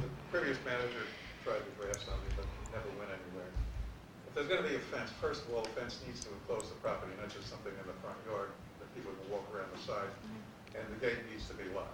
I've seen the fences go up, but the property's still accessible, so it's a waste of time.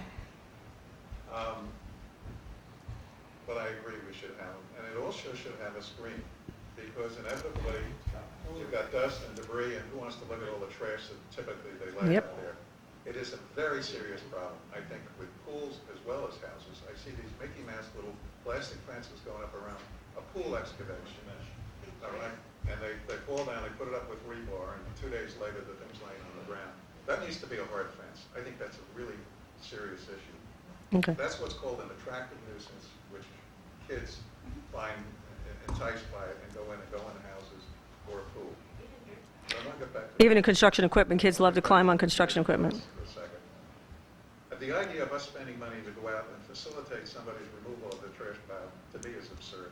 It's a waste of time and money. If it is oversized, they should be given a citation. And citations can be given on a daily basis. So if it sits there, every day they get a citation. And as far as the tree removal services that come in and leave these huge trash piles, I think the police, as well as Elizabeth, should have something that they notify them immediately that this is to be removed. They then have the means to go and give them a notice of violation the next day if it's there. By code, it's supposed to remove in 24 hours. Yeah, same day. The same day, that's right, the same day. But you have to notify. Otherwise, you can't do anything. I think the Except with notice a secure, I think, is citation. 20, I think the notice secure is 24, but I'll double check. If a tree trimmer is doing something, they have to remove it the Okay. exact same day. All right. We're on, just to, give me, we're on safety, we're trying to do just, I don't think we're going to stay there, but we're going to try and do structural issues for a little while, and safety issues. I doubt you'll stay there, but go ahead. A name, address. Jared, 1030 Northeast 120th Street. When we first moved in, we had a ton of yard debris that came out. We didn't know about the pile size or anything when we first moved in, but we were informed. And what ended up happening was, because I have a pickup truck, I was going to the city dump in order to dump not the city dump, Miami-Dade landfill. And they actually informed me that, no, I cannot dump there for free or any transfer station because we have our own waste sanitation. So the city should have a place for if the homeowner would like, and they have something, trees, or a place where we should have a place for us to dump our extra stuff. I know that we do have a container over at Public Works, but not everyone knows. Not anymore, I don't But think. that's not for Not anymore. public use It's not for either, public so. use. Well, that's the thing though, is we have no other place to take it. All other cities do. What we have done is we dial 311, and they can usually direct you as to where you can take and dump from here. So, If you have that place No. to breathe, you get a dumpster. yeah. We need to look into that, because that is. We will, yeah. We'll look into that. Also, I'd like the construction fence in here. Okay. Any other safety issues? Structural? Hang on. I guess we don't have an ordinance about the construction fences. Maybe we should draft one. Parking on the median, the pond, and all of that. Yeah, and all the thing We issues. actually have parking in the median. Our police officers can enforce parking in the median. No, it's the bond. Oh, the bond, yeah, let's raise the bond also, I would think. Yeah. That's, I'm just going to mention some life to safety issues, just to see if I can get some starting things such as structural defects, whether it's a collapsing roof, fascia boards deteriorating, that's not really safety, fences, walls coming down, garage doors, porches, decaying and dead trees. These are some things I came up with. I don't know if any of those are priorities. I'm just mentioning them so that if not, we'll move off to other issues. Art and then Barbara. I have an issue with palm trees planted, coconut palms planted in a swale right over the street. Okay. Because the coconuts are coming down in the street. Somebody's going to get hit one of these days. Now, I know that the tree was planted correctly, but the tree has done this turn. That's a safety issue walking down the street. Coconut palms, not other trees. Okay. Big coconuts. Okay. Yeah. Barbara? Just a technical question for life safety. If the code officer sees something being built without a permit, is there a staff work order issued or what? I don't know the process. Elizabeth, do you want to address it, or the manager? Elizabeth?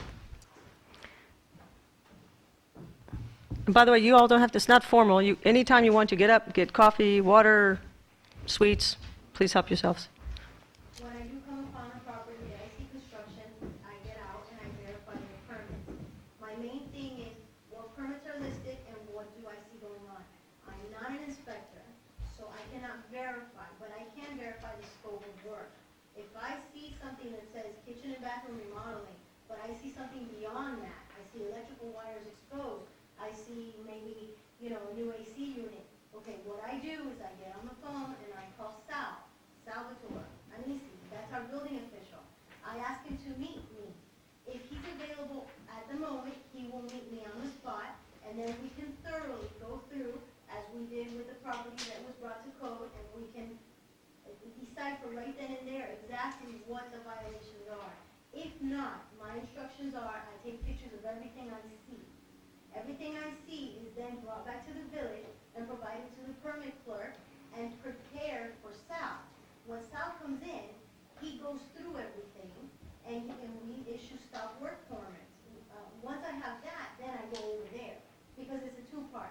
Either it can be done immediately with Sal available to me, or it has to be done on a coming back to the property basis, once he verifies it. I'm not the building official, so I have to go based on his direction, okay? And then once the property does have a stop work order, I continuously monitor that, and I relay it back to the permit clerk. If I see any additional work, then that's when it's said back to the building official that they are continuing, which we did bring it to the board with the said property that he did not care about the stop work orders, and he continued working. That's why, we took it to the board and we addressed it the way that we did. So that's the process. Can't the stop work order be enforced by our police? No, it has to be the building official. It's not even allowed to be enforced by me because I am not qualified. Yeah, but I'm saying, as long as he issues a stop work order. You see, Bill, It has to be by the that's what I'm saying, if he issues a stop work order, Yes. and there are people working on it, the police can then enforce it and remove the people. I guess. Yeah. I guess. Subsequent Yes. to the stop work order, The that's the police initial. can in fact, Well, I personally will be on site and I have them leave. I have them with their equipment and I have them leave. And I stay there until they have vacated.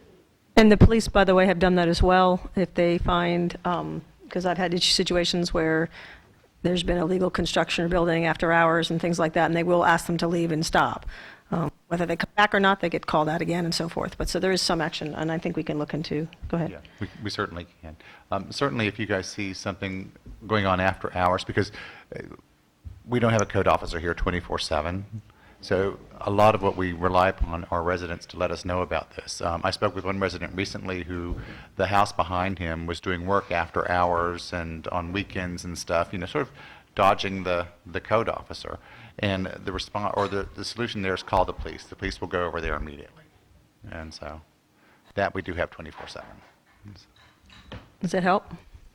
Yes? Okay. I think we're off. Any other structural ones? Before- Sort of. Go ahead. So how is Elizabeth prioritizing things now? Is she going like, today I'm gonna focus on this street? Or is she doing it by topic? Or is she just responding to complaints? You're asking us to kind of help you figure out how to prioritize stuff. What's the system in place now? And how do successful cities do it like Coral Gables and Miami Shores? You want to go ahead and tackle that one? Okay. Currently, typically the way you do is, as a code officer, you go to a specific address and you cite whatever you see. You don't just say, okay, your roof and then your neighbor's roof and all of that. But when you are in that area, you typically go down the street and see whatever you can. So that's why it feels like sometimes specific streets are being targeted, and it's more just a matter of that's where they are, and while you're there, let's knock out what we can. So it's geographic, is So what you're saying. largely it's geographic. And We so have- if we hear of a lot of it comes to us through residents. And so, I know that I get probably at least 10 emails or phone calls a week, saying this is going on, send the code officer. And there's another thing that we have historically done, so I don't want to discount that. We've also done sweeps on certain things if we know it's a really hot problem and it needs to be addressed. Historically, the village, not under our administration, and not since this commission's been here, but I know commissions or village administrations previous to this have done sweeps. So let's say garbage cans out. Apple go out and they'll go throughout the whole village. And they'll do it in a sweep. So there are both approaches depending on what resources are available and if it's a tremendous problem in the village that we feel needs to be corrected on. Or not we, but the village administration. Okay. And is that typically how it's done in cities that are successful at code enforcement? I would be speaking out of school to say yes or no to that. I'd have to check on that. Okay. We can move to general aesthetics, which I think is a big issue here. I think we've talked about construction already. Yes? Everybody's in concerns on construction? Any further construction issues? Okay. Go ahead, Barbara. Okay, we were talking about the trash pile, and I got a specific case, and this is where I've heard that we have practices for years, and it never seems to be working. So you all know where Dave Coviello used to live. From last weekend, there was an oversized, huge trash pile in front of his house. I don't think he left it. And it sat there. It went through Waste Pro. They didn't pick it up, so I figured, okay, it's oversized, and yet it's still there. So this is our point, that Was it there yesterday? I didn't see it the yesterday. process never works. And why is it sitting there? What, I mean, Okay, is that pile still sitting there now? I think so. Okay, because I thought I was there That yesterday. I was- don't, was it there yesterday? it was there Okay. yesterday. yeah, I mean, Okay. all week it's been there, on the main street, it's not hidden on some little back alley. And it just never it's like, I don't care. May I, can we, because I think we can, this has been written from a lot of people, can we go talk about what you had talked about with Caesar, going out in advance and seeing what we could do to curb that a little bit? We can certainly do that, but Okay. in this specific pile, it was a new homeowner that had just moved in and did some lawn work, so she didn't know, or they didn't know, that what the trash day was, and they couldn't put it out in advance. I actually did contact Waste Pro and was told that it was going to be picked up last week, so I wasn't aware. I haven't been by to double check it, so. It's like that, this is the thing, there's always like, they were told, they were new, we called Waste Pro, but it never gets done. You know what? This, Then issue burn. a citation when it's oversized. Don't send out employees, don't go through this process. If it's a new homeowner, they can come to the board, they can explain the circumstance. It's like we waste all this time being nice guys, and half the time we're just being bluffed. I All right? think- There needs to be a process. It's rampant. I mean, you can go out in the village, and in 5 minutes I can find 10 trash piles today. Okay. You know, same people over and over and over. Issue the citations. Get it. And Tony is part of the, I agree 100%, and part of the education process for all of that. It really is. Get the letter out, get the letter out to Can't you everybody. have Waste and Pro takes issue the I citation. thought, maybe I heard this was an idea, I thought it was the way it was done. Can't they take a picture of it and take it away? And fine them and say, you were oversized, we're fining you, and you're paying the fee to We Waste don't Pro. have our own sanitation department. Waste Pro, take a picture, because I had to deal with this one day. The guy from Waste Pro was taking a picture of the pile in front of my house with Reggie. It was that far back when I didn't know. That's not Waste Pro, And I was that's ours. running out there, and I'm like, oh, okay, and I said, okay, I'll pay you. Who do I pay? And I think I paid the city, I'm not sure, but I paid. If I remember years ago, if you had a big pile, you call the village and say, hey, by the way, I'm putting in a big pile tomorrow. And if you had a big pile, you actually could put it out any day. And they would charge you for picking it up. Right. We don't have garbage pickup now, it should be our guys Right, going to right. the Waste Yeah, Pro. but what I'm saying, so was, No, I but- might have a lot of stuff out, I put it out on Wednesday. Now, the thing that used to annoy me was, I'd put it out on Wednesday, I would pay for a special pickup, and they didn't pick it up till Friday. But I did my job, and we knew what it was. In fact, if we're saying that Revenue. people are paying outrageous amounts, Revenue. if we did pay $20 a yard, they measured it really funny, because we never actually paid quite that much, but we used to pay. I don't know what other people, other municipalities are charging. Maybe in fact, if it was $5 a cubic yard or $10 a cubic yard, you don't feel as guilty as charging them for 10 cubic yards, $100 versus $200. And this way, Waste Pro goes out, they take a picture of it, they send it to us, we bill them, it gets picked up the exact same day. Take it that day, take Right. it. Brad. It doesn't sit there. Brad? Those things. One, I'll make a comment, on the trash. You're right, I think the issue is though is collecting on things. But, Yeah, if we Waste collect. Pro, would just go to, if Waste Pro was charging us, it would go to the collection agency. No, we actually charge, but I guess the other thing is, the village should get maybe 5% of 10%. If the village is the one that charges, then gives the money to Waste Pro. Well, you want some people that will abuse that and never pay their bill. Can that be, The other thing I can want that to be put on the make tax a roll? comment on is construction. Ask you later, ask We you. have, we've had a couple projects, in the park that have been permitted. There's one specifically, behind, Rosemary Weeds on 150, the old country house. That was, it went for probably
they can go back in there and say, you have this much time to re-permit the property and get it back into compliance.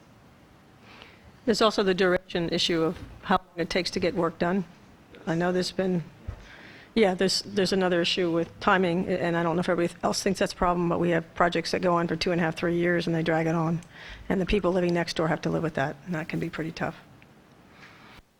I mean, typically, when a permit expires, they come back in and renew it. It sounds like in this instance, they've expired and they're not doing any work there, period. I actually heard about that house this week, and I sent Elizabeth out to take a look at it, to see if we can start addressing that with the new owner. And so, I don't know, Elizabeth, did you check on that house? It was on, I think, 115th. It was on 115th. Do you know the address, Brian? I believe it's 10, 15, 115.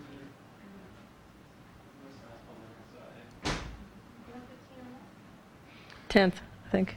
It's between 10 and then 11, please. It's not in her Yeah, head that's right kind now. of specific to remember right off the top of her head. But, Sorry, put you on the you know, spot we'll like check that. on it, though, and let you know. And you all, thank you so much for coming. Did you guys want to add anything at all? No, it's in the afternoon and we can't stay. Oh. I thought it was just. Do you, in fairness to everybody, since you guys are coming, do you want to talk about something? If everybody else doesn't mind, I don't mind spending a few minutes if you guys want to address the issues that you had to address. We want to talk about the driveway. Okay, do you mind if we take, because not everybody can stay all day, just give them a few minutes? Sure. Can you guys wait 1 second, go in code real quick? Okay, we addressed this before a little bit. Unfortunately, unless you, and I'm not an expert on this, so please understand that if I step in something here, later it can be rectified. But my understanding from the legislative, all short-term rentals, unless we had in codes before 2011, the governor and the state legislator has prevented us from addressing this. Airbnbs are a great example of that, but other short-term rentals are. The only thing we can do is we do have some landlord permitting pieces that can go into play that we can address, and we can look at that. And I think that's 16.14 in the code, and I'll look for you and see if I can help you with that issue. If you just let me know ahead of time, I'll send that to you. 16.15, thank you. Okay, and I know that that's a real serious issue for the whole state, but as of this legislative session, they have out-financed the hotel industry, apparently, and won the battle so far. So, and as a matter of fact, they tried to push it back to 2008, so they would even cause more trouble for the municipalities. But I know, and I'm working. I'll get as much information as I can on that, but we are aware that we have some. I think I know of at least 10 or so we have here. And don't quote me on that number either. I'm sorry, go ahead about the driveways. And just give me your name as well, and both of you name and address if you don't mind. My name is Tama Miller, and I live 702 Northeast 114th Street. My question is, okay, I have 3 kids, and it's my husband and I. So according to the code, we're only allowed to park 2 cars in my driveway. My kids come to visit, and they park on the grass because we don't have enough space right now for a driveway to put, 3 kids, plus their boyfriends, all my family to come and park. My question is, are my kids, going to be penalized, going to be ticketed because they're parked on the grass for dinner? So the issue is not temporary parking, but you're talking about temporary parking, not permanent parking. If they come and visit, if I have friends over, am I going to have to be afraid of my friends being ticketed because they're parking on the grass? On grass, my house. And the swale? My property. Is this on the swale? Is the swale meaning the part by the street? My grass. On your grass in your front? We do have an ordinance right now. The ordinance reads right now that there's no parking on, except on approved parking surfaces. Swale, there usually tends to be less of an issue, but I'm not going to comment on that exactly. I will tell you that if you leave your information, I'll make sure we tell you exactly where we are with that. But right now, as a rule, when people come over, there's less of the police officers and so most people in code officers, that if it's a visitation or a party, most people are pretty flexible. I'm not going to say that's what's going to happen, but that usually it's the case. But if there's a permanent state where people are parking. Like there was one house, and I'm not going to mention the address, there were 9 cars in front of it. There wasn't a spot to be found. Approved parking services, there wasn't enough concrete to put all the cars on. They were moving on their neighbor's lawn. So there are situations where we have abundance of car density, which is an issue in the village. There's a temporary issue, and then there's the permanent issue. But most people park on the swales when they're visiting. How many cars are allowed per house for a 2-bedroom, 3-bedroom? I'll get that. Well, this doesn't, if it's existing, it's irrelevant. Right. It's not what you're allowed. You can park on the swale, and you can park on your neighbor's swale, okay? You can park on any swale, okay? That is not a ticketable offense. Parking on the front lawn within your property line, if it's not on an approved surface, that is a cite, you can get a citation for that. Excuse me, you are? Are you part of the? No, I'm sorry. No, He's a resident, but he also knows the rules. Gary's also on the code. Well, he's also on the code board, and so I will tell you that my understanding of the code is exactly what he said. That if you park off, is what I said before. If you park on your property, and it's on your grass, that's a citation event. You can be cited for that. Usually, what I find happens is if there's parties and small events, usually people are not as inclined to enforce that. It can be enforced, but that is my understanding. As if you park on the swale, for example, I have a paved surface on my swale, and I had one contractor decide to park his car for a month and a half on my swale. It was illegal for that person to do that. My swale, my car, so I put somebody's car in front of there to stop it so I could have the space, but in reality, anybody can park on the swale, whether it's a mailman, somebody who's cutting your lawn, those types of things. The swales are intended for temporary parking. Is that accurate? If I say anything wrong? No. Okay. Just want to make sure. Yes. When I do address the parking in the front yard, I make it very clear that the thing is that when the vehicle is there, you don't see the damage that's created underneath. When the vehicle is not there, which is during the day that everybody else sees it, you do see the area of the grass that has been torn up. That's what we are trying to address. And the gentleman that's in the front row is the chair of the code board. So if you ever go to code with me, you'll be before him. So he definitely knows what he's talking about, and he's a resident. Yeah, I didn't know. I don't know who he is. Yeah. It's not the damage, it's the unsightliness of people parking on their lawn. I'll tell you what the concern. No, my concern. Yep. I'm sorry to interrupt. No, no, please. My concern is, for my kids, when they come to dinner, gonna be ticketed. That's my concern. Do you have room in the front? Do you have front room in the front on the swale? The swale is the area from your property line to the street. Do you have? You do. And I think that's the better place. And also, and this is the other issue for if there's damage to the sod and bare areas, that's also could be another issue that could be cited. That's what I know, property maintenance issues. So if they're driving on and they're there for an hour, it's not going to, unless it's regular damage. Also, some people don't have grass; they have gravel driveways. I have asphalt on mine. So that is what the ordinance is going to be discussing, whether or not we change the swale parking. I know that was a lot of the concern to many of the residents. I am also adding on the courtesy notice that if additional parking is needed for multiple vehicles, that a driveway improvement should be looked into. So that's being put on there. If you have too many cars and you're having to park on the grass, you should look at improving your driveway. You know, and doing it the right way, just park instead of parking all over. Right, but this is just temporary. Right. This, And your house is the one right here on the corner, right? Yes, which we did discuss about parking here. You have parking right here, and your house is right there on the corner. right. And the other thing that I did speak to your husband about was the angle in which the cars are parked. Because you're not parking on the swale, you're parking towards the house. Mhm. So you are creating Yeah, we that changed- big we blank changed that. area. Yeah, in we front of the changed house. that part. Yes. But I was just worried, I was worried that friends and There guests was- were gonna be ticketed. That was the rumor around, and I wanted to find out, because I don't want that to happen. That's not Okay. right. The That you have swale a is the guest, and answer. then they're gonna get that ticket. And you can also look into development and see what you can do to create a larger, I know your areas, look at I think she's made some good points to you, might want to look into that. Yeah. Okay, because then it is a sightly issue we do have some people that are just pulling every way, they're not parallel, they're not doing it one way, they're just pulling in this way, and then it gets ruts in the grass, and then it looks terrible, so. But I do want to mention they are correct, because I did tell them, we are going with the administrative citation. We are. So the property will be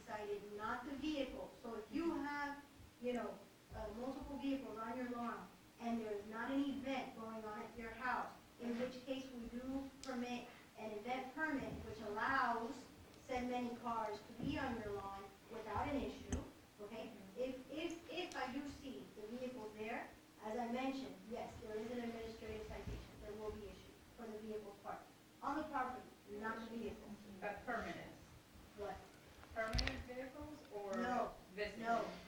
There shouldn't be any front yard parking unless it's on the swale. If you park in the grass, as Okay. the little vehicle was, that will be a citation to the homeowner, Okay.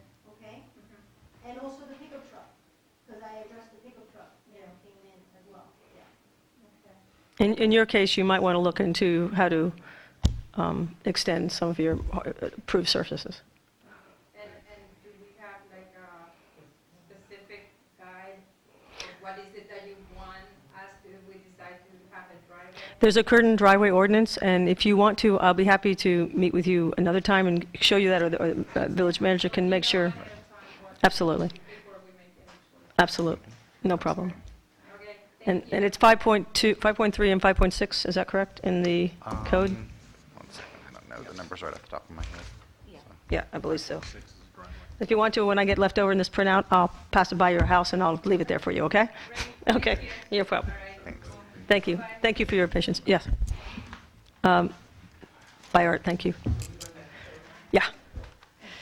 And then you're next. One of my pet peeves is what I see as one of the biggest drains on our community is rental property.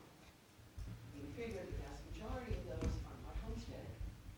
That's where the improvements would make such a financial difference to this community. Instead, because they tend to be concentrated in certain areas, all of us around there are seeing not just our property values go down, but overall our quality of life, because you're dealing with transient nature, you're dealing with, when you see the condition of some of these properties on the outside, God only knows what they must look like on the inside, and come to find out we've not been enforcing the land ordinance. So who is that going to attract?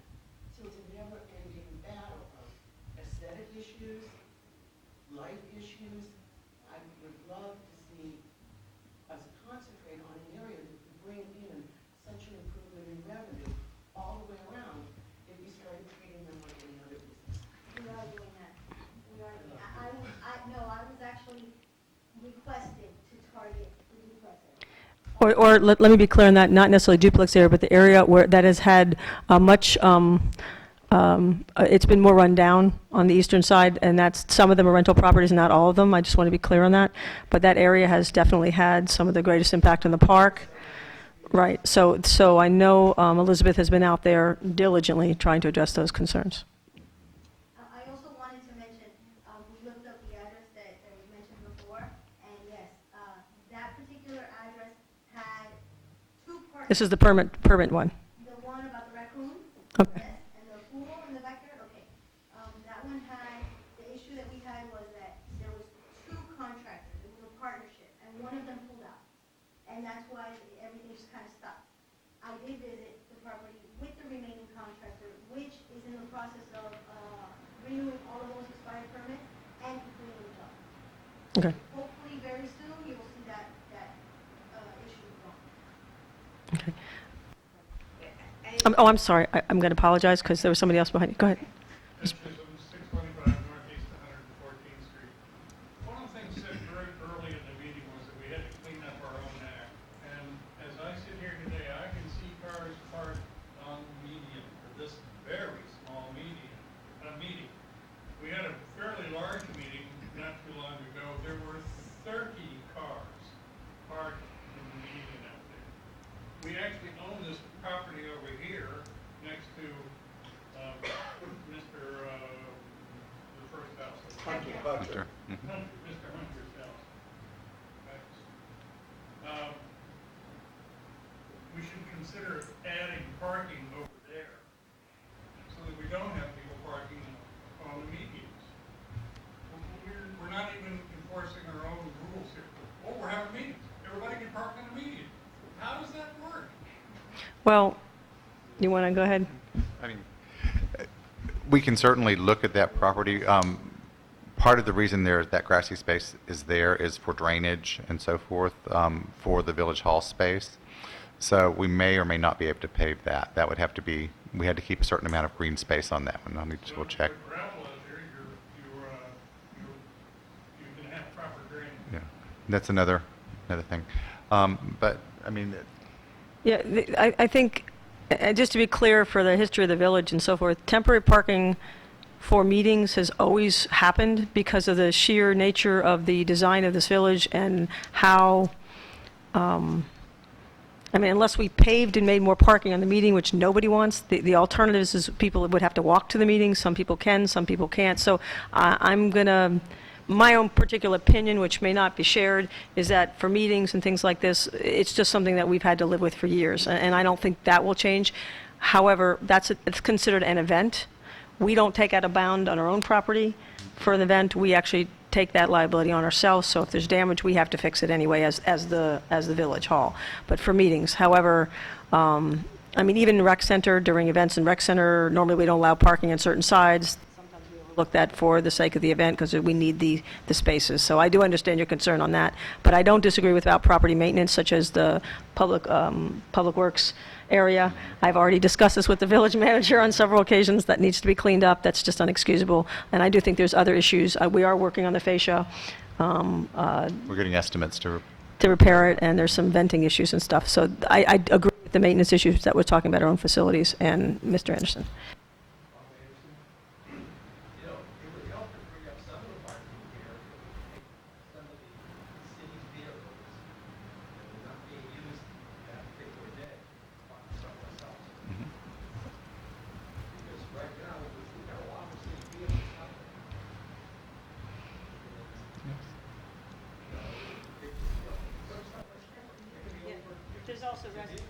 There's also residents who use that as a parking space, and that's another issue. That's another issue.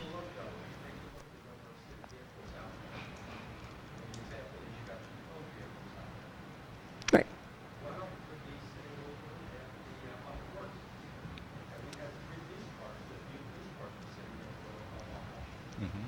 I know there are still, well, that may be because I don't, have we? we were waiting to get those insured and registered. Yeah. That was why, but. Right.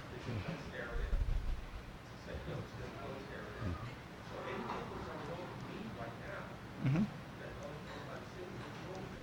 Okay. Good suggestion, thank you. I'm sorry, 1, 2, 1 and then 2, I don't care. Does it matter? Okay. Barbara, go ahead and then.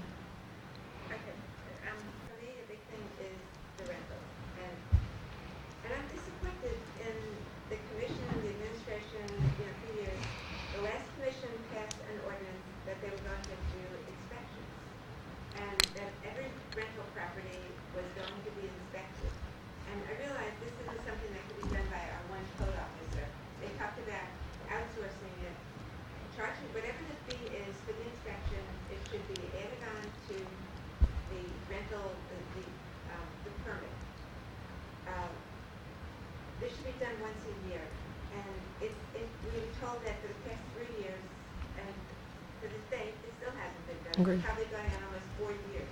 So, we have an ordinance that the Not village enforced. is not even trying to enforce. The Okay. other thing that constantly comes up at code enforcement hearings is that people that own rental properties do not have landlord permits. They've never signed up for, we have more written in our code about landlord permits, rentals, than we do have about property maintenance. It's very, very specific. The name of the owner has to be on file. If it's an out-of-state owner, they're supposed to have a local agent that can be contacted 24/7. And yet we hear the same thing, people saying, well, there was a notice posted, but I live in New Jersey, I didn't know about it, don't blame me. We don't enforce what we have on the books. Agreed. And it's not that hard to figure out, 20% of our homes are rentals. It's not that hard to contact every single owner and demand that they follow our code and have a landlord permit. And again, follow up with an inspection. No, I agree with that completely. I'm not blaming the code officer, this is the administration that is not.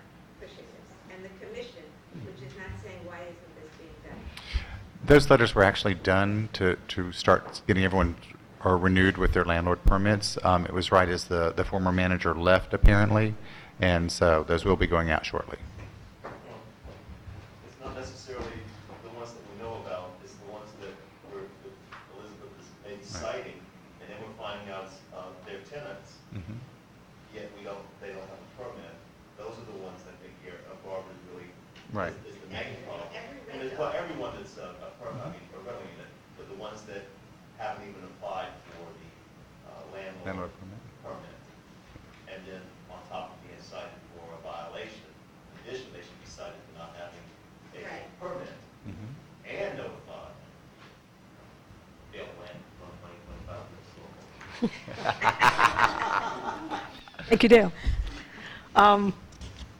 Is there, as we're kind of, we have about, just to give you an idea, we have about maybe 40 minutes, 35 minutes, something like that. I know we've talked a lot about excessive vehicles. One of the things that I know that Elizabeth has been diligently working on, because I've had the pleasure of driving around with her on 2 occasions, is outdoor storage of various debris, chemicals, and other things, unsightly objects. I know she's been working especially because I've seen the difference of things being removed, so I just wanted to make a thank you for that. I know that's been an issue. Is that an issue for you all as well? Absolutely, and that's why I had my hand raised about it. Okay, so we have a consensus on that one. I know she's working on it, and it's a constant reoccurring problem. It's not like if she goes out and she cites them to do this, can we, and this is what I'm not familiar, can we do citations on those, or if it's a reoccurrence? Yes. So we can do a citation so that, let's say, if it's a reoccurring problem, we can do that, correct or incorrect? That's what I want to make sure. What is the What violation? type If the violation is unsightly debris and they remove the object, then it shows up again, does it, That's not a citation. That would That's be a courtesy notice. Notice of violation, Okay. okay? So there's no citation right now for unsightly objects? No. Well, notice of violation is the same as citation, isn't it? No. Notice, a citation, administrative citation is an immediate fine. Right. Okay, notice of violation needs to be preceded by a courtesy notice. So, a notice of violation, administrative citation, the things that she's saying, it's a recurring, and that does come under the administration thing? No, no, it'd still be another, would be another notice of violation. You don't have to, if second, it's a recurring item, then you can give them immediate notice of violation. You don't have to give them a second courtesy Right, notice. so they Yeah. can find, they can Right. notify immediately. Right, yeah, they would, right. That's what I'm saying, that there's, There's a so, list in the code of citations, and I don't think trash or debris or something like that is one of them. I don't think it is, that's what I I thought. think it is. Well, I didn't check, I have the code. It's a violation, but it's not. Jenny's checking as we speak. Pull it up while we speak, so we'll get that answer to that. Yeah. I think it is, because one person I remember in particular was Judy Halliburton.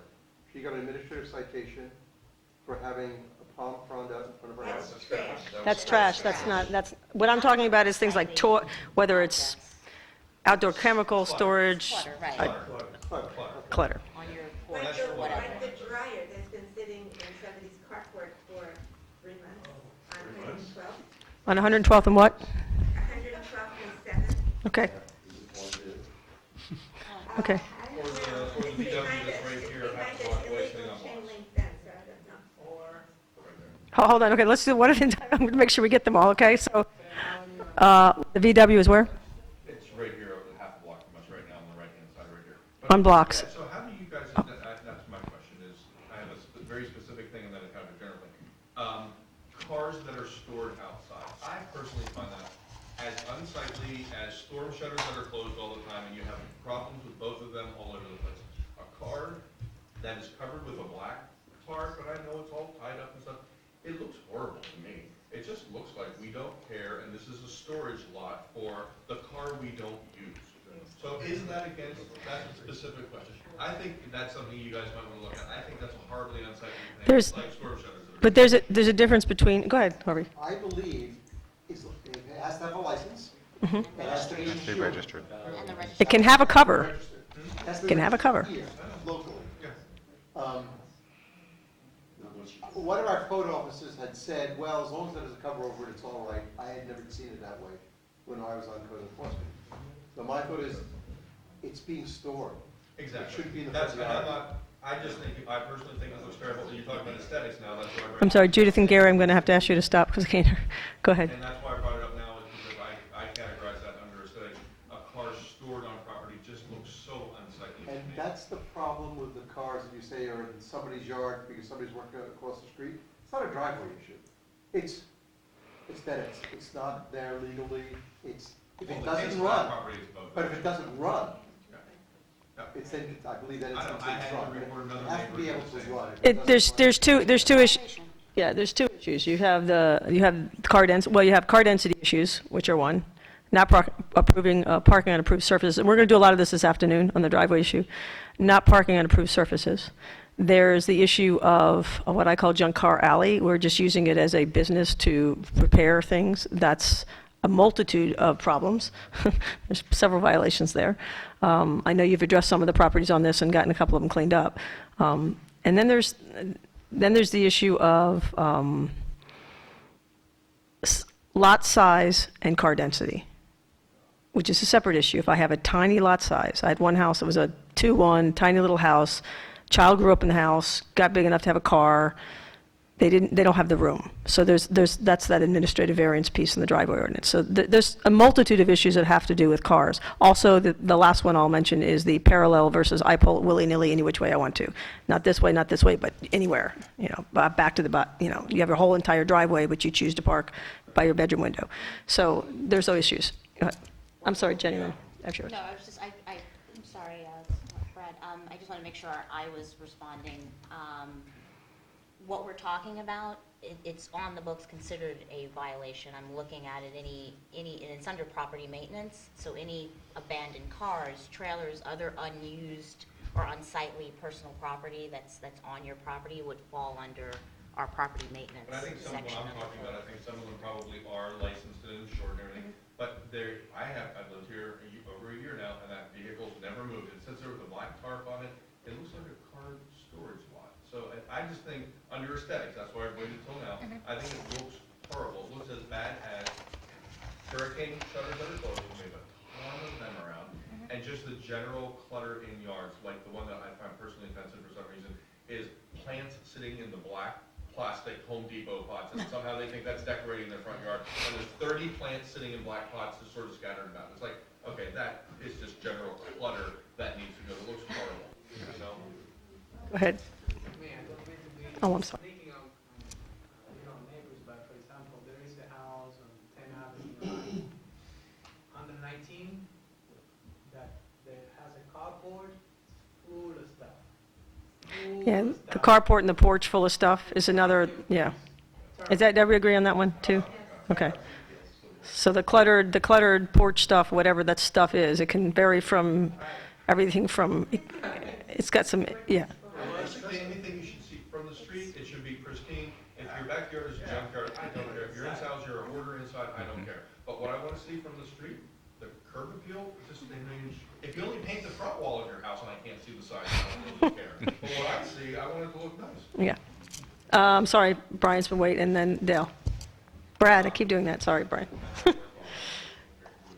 still think that we still need to revisit Mike and Judith, I'm sorry.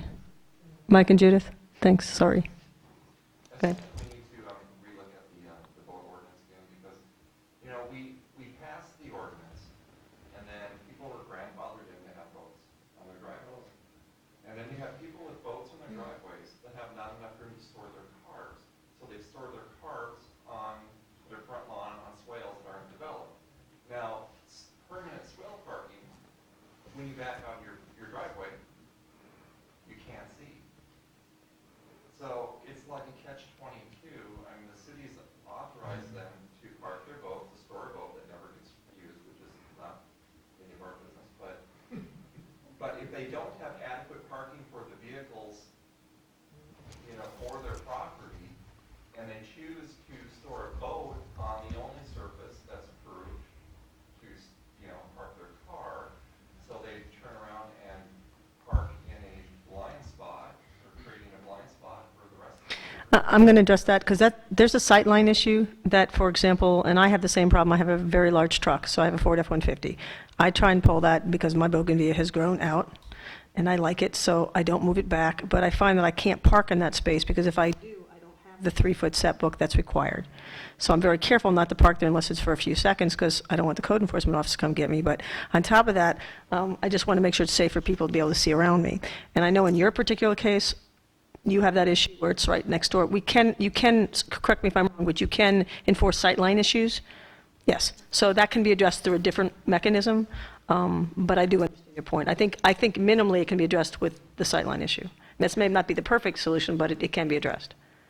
And then they have to deal with the fact that they can't park here and here, they have to make a decision. Along, Griffin Boulevard, along with the aesthetics, the existing fences that are there that, while standing,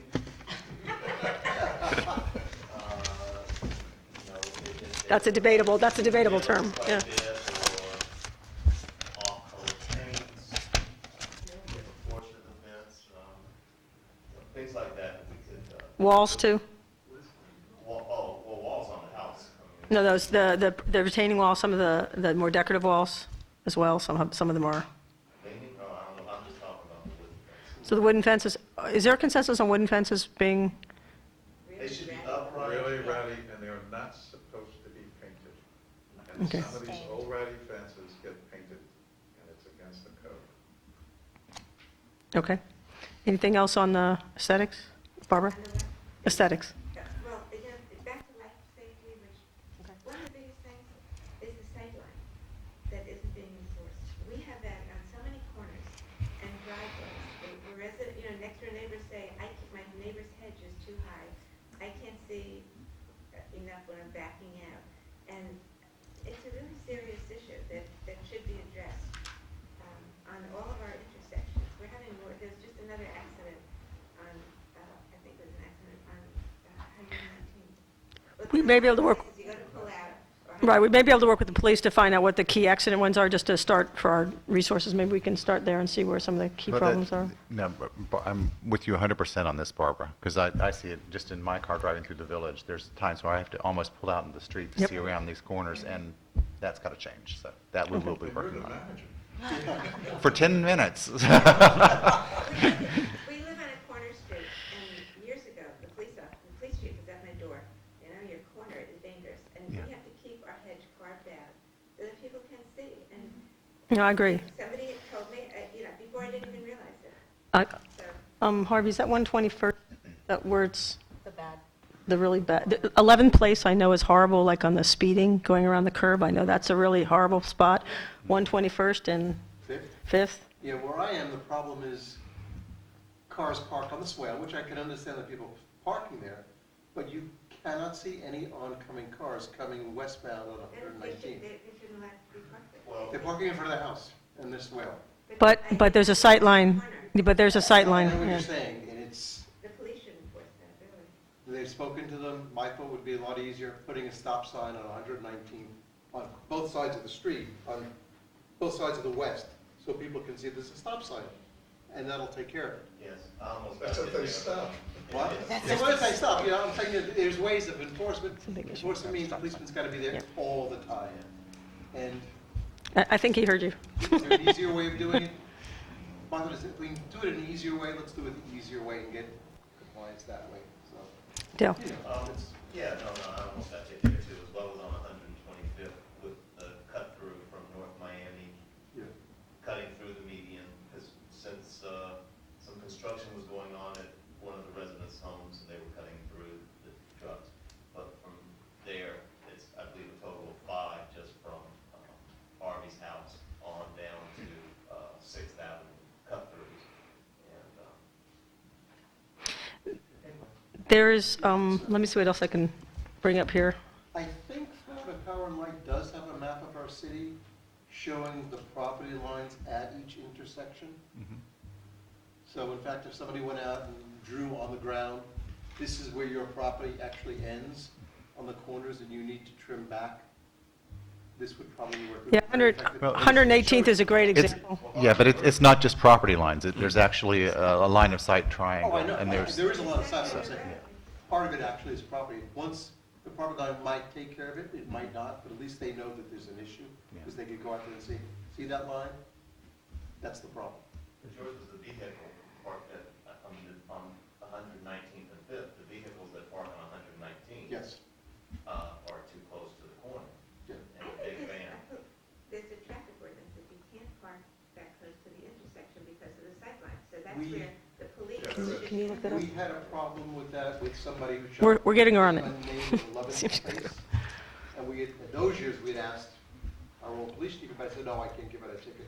When in fact, no, when he can, in fact, I think our new police chief would be more than happy Well, to. the guy's truck across the street is still parked on that corner every day when I walk by, so I'm just telling. That's a, say the corner, please. Same corner.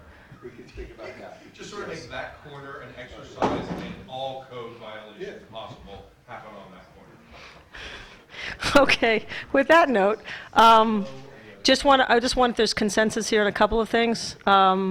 These are just things that I thought of, and with the help of, Barbara, help me out a little bit here.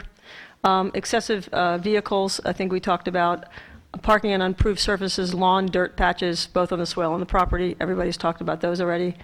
Garbage containers and trash receptacles placed behind the face of the building and screened from view. I think you've all mentioned that.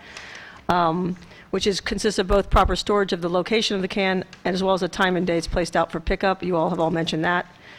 Yard debris piles, I think everybody's mentioned that several times. Commercial vehicle storage was mentioned by a few of you. I just wanted, if I can just get a show of hands if people think that is an issue in the village. Okay. Sure. Commercial storage, vehicle storage, is that an issue for some people? Okay, so consensus on that as well. There was mixed consensus on dirty roofs. Hurricane shutters beyond storm duration, do we have a consensus on that as well as an issue? Most, okay. I'm just, I know, but I'm trying to make sure these are some of the main issues. I just want to make sure we reiterate what we talked about so that we're all on the same page. Not removing dead landscaping, we have not talked about at all, so I want to know if anybody thinks that's an issue. Yes, it is. Okay. Grass is not cut. And maybe this afternoon, if anybody stays that long, we can talk about some of the landscaping issues. The other thing we have not talked about, which we could talk about it now since some folks are still here, and that's minimally landscaped properties. I don't believe there's a code that addresses, except for new builds that we're talking about and major renovations, but I don't think we have a minimum landscape ordinance. So I kind of wanted to talk about that a little bit and see if, because I know we have some properties here that some of them are a bit more stark than others, and when I mean zero landscaping, I mean no landscaping. So I don't know if there should be a minimal code or if what you guys thought about that. You don't even have a code right now for new construction. Well, it's going to be probably a new builds. So I just don't, before, if people leave, I mean, we can readdress it again in the afternoon, but I just kind of wanted to, if that's okay? Is that okay with everybody? Just to kind of bring it up while people are here. Do it now rather than this afternoon? No, we're going to, this afternoon really is talking about a specific thing, which is new builds and renovation, not necessarily existing.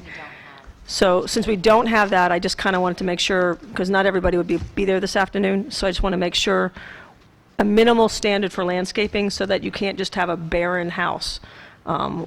We talked about not having landscaping in front of fencing, and that was really offensive to people.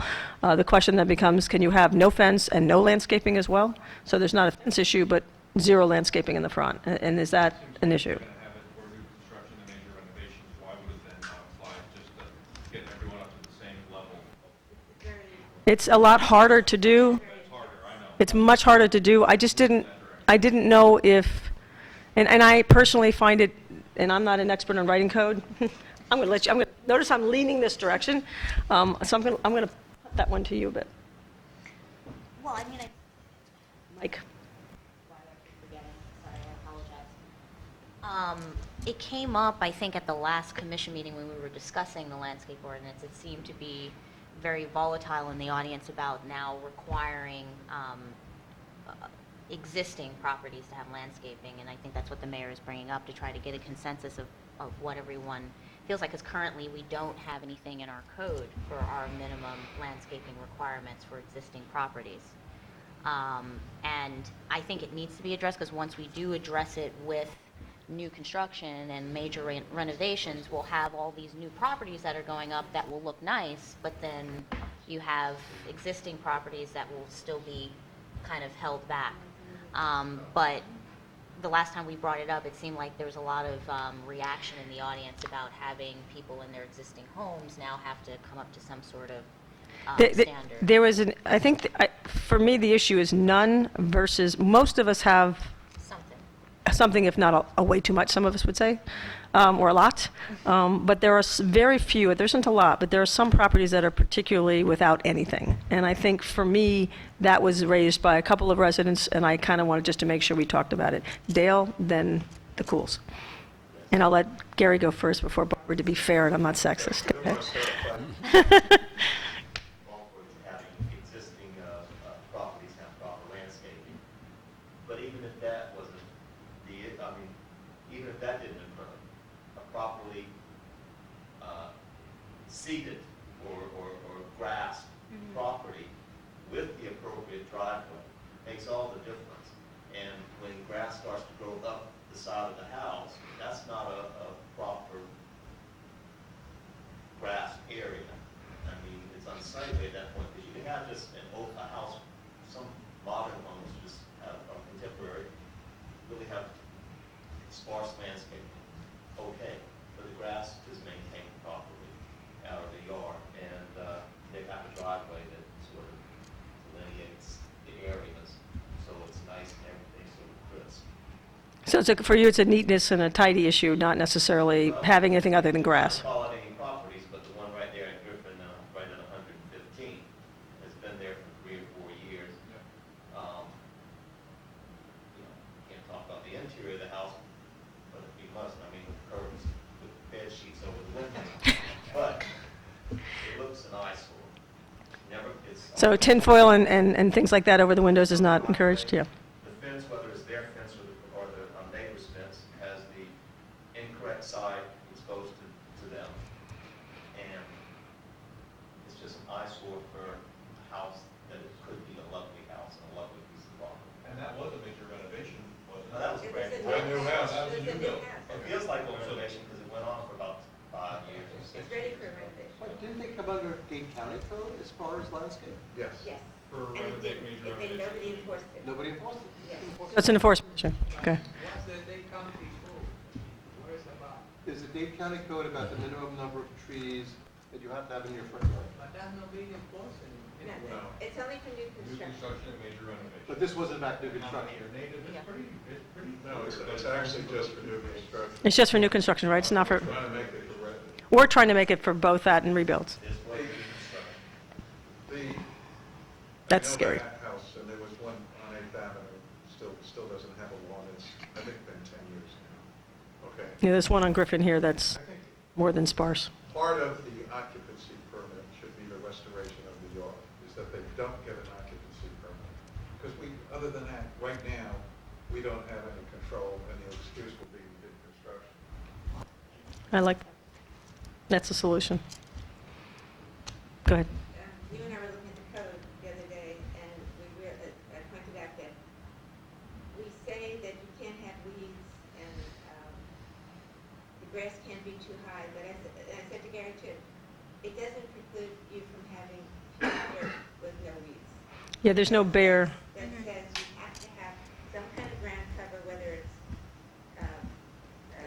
ground cover, grass, bushes, and there is one, yeah, property maintenance for swales and homeowners' lots, bare areas of yard not sodded or landscape. I believe that's under property maintenance, Property maintenance. right? Okay. so Been there that's, since 1993. I thought so.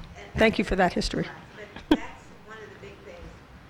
As far as the amount of landscaping, there are houses, whether I like it or not, we have the other extreme, we have everything's covered. And some people want to have a very simple look, and that's fine, but if it's, like Dale said, well maintained, that's fine. Yeah. Oh, I forgot what I was going to say. Oh, I know, the thing about the dead trees and bushes, the thing that really looks bad is when a yard has dead bushes mixed in with, in a hedge or around the house. It almost accents how run down the house is, or dead trees.